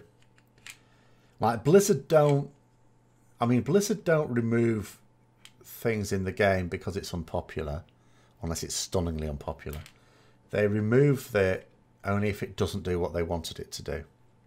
But Titan Forge does exactly what they said they wanted it to do. It encourages us to redo content that's actually fairly basic. You know, it encourages us to do non-challenging content over and over again. Like, I think I did Heroic Tomb of Sargeras every single week that Tomb of Sargeras was current. And I'm likely to do the same for Heroic, because I think Fardian's also going to start organising his Pug and Taurus raids from this weekend, I think he said. So the same thing will apply here as well. So even as my guild does fewer and fewer Heroic bosses each week, I will still do the full lot. Just on the off chance that something Titan forges. Mythic Plus would not work without Titan Forging. I think it can absolutely work without Titan Forging. You know, you can just increase slightly the base. So instead of a plus 15 giving you the highest item level, it could go up to, say, a plus 20.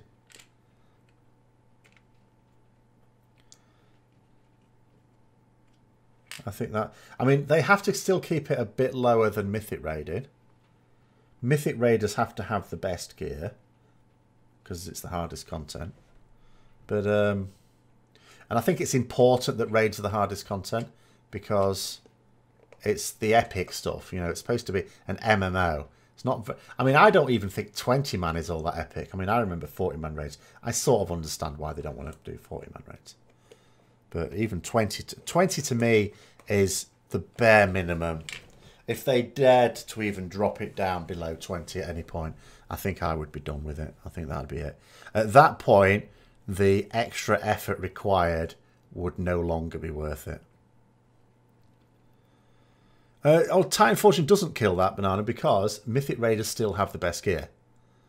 Like, I mean, my gear isn't even all that brilliant for Mythic Raiders, but it's still... I've got a higher item level than any Heroic Raider. And I've got a higher item level. In fact, I would say I've got a higher item level than any non-Mythic Raider. Anyone who doesn't do Mythic. I can't think there'll be anyone who's got a higher item level than me. And I don't have... I mean, I know people that have got more than 10 item levels more than me. My item level is 956.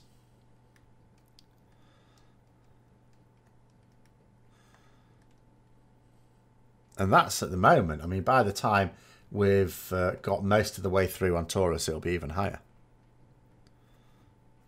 You're 965. Have you got... Hang on a minute. Have you got, though... Obviously, I am wrong now, then. Have you got Amonthul's Vision, though? Even that wouldn't account for 15, though, would it? All right, I'm wrong. Fine.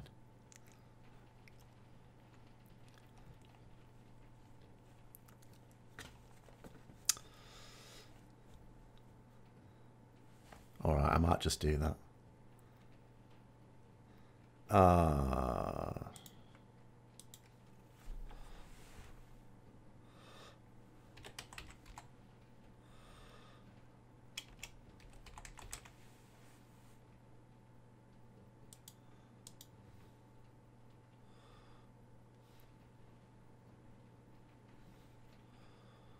I can't find you.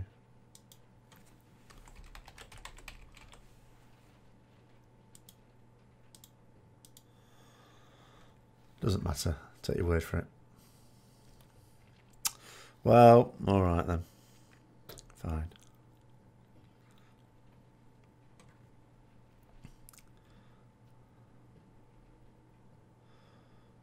When do I usually stop heroic raiding with the guild? Well, we're going to...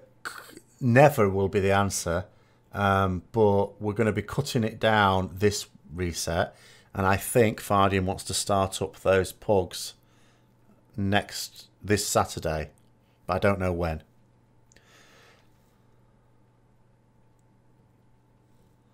Let's have a look what we've got here.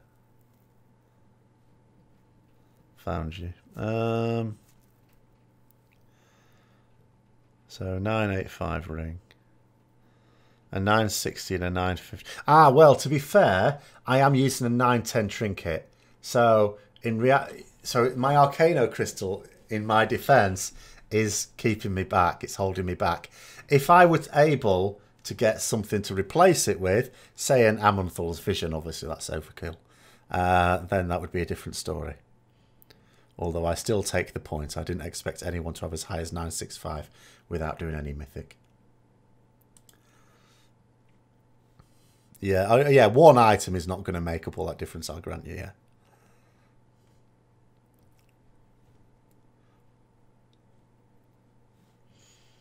Well,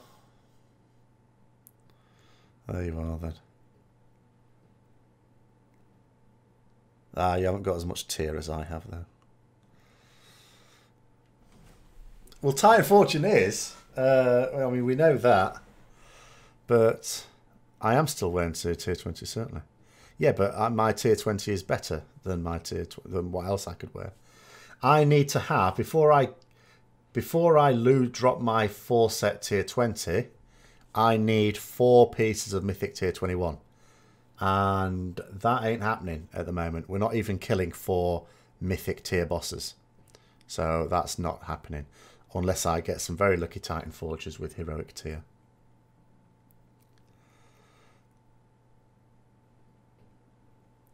Yeah, my sim DPS, I imagine, outstrips my item level in comparison, but I don't know.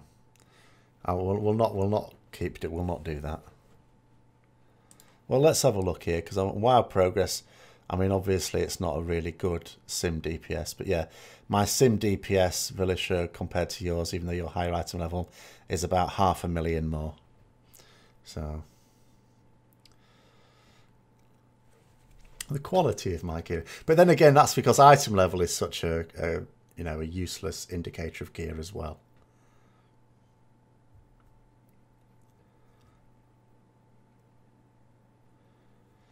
Arcana Crystal is a big problem, certainly, and I couldn't help but laugh when, you know, to think back to when Ian Hazacostas said, you know, hello, Ian Hazacostas said that they were aware that Arcano Crystal is over stats budget and they would do something about it, but they also reckon that, you know, with it having a base item level of 860, there'll come a point where, unless you get stunningly lucky with Titan Forging, realistically it's not going to be worth using.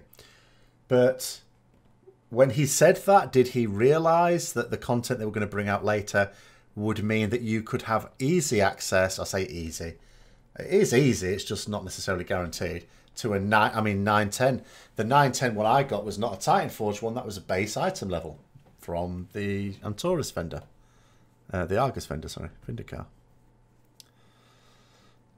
So, yeah. And they still haven't done anything about it. And they probably should. In fact, no, they did do something about it, didn't they? Yes, of course, they did do something about the Arcana Crystal.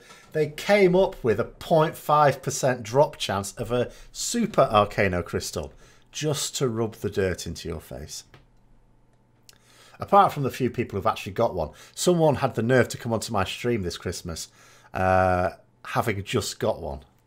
And do you know what they said as well? I don't know whether they're in the chat. Say hi if you are. They actually said that they're thinking about getting back into raiding because they don't even raid. Obviously, they raided to get that, but that was a normal pug. How bad is that? They go on Amanthal's Vision and they don't even do progress raiding.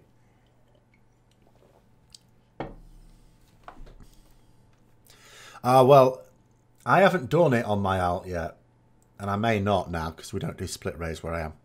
But that is my fear. My great fear was doing it on my rogue, say, or something like that, and getting it, because that would be crushing.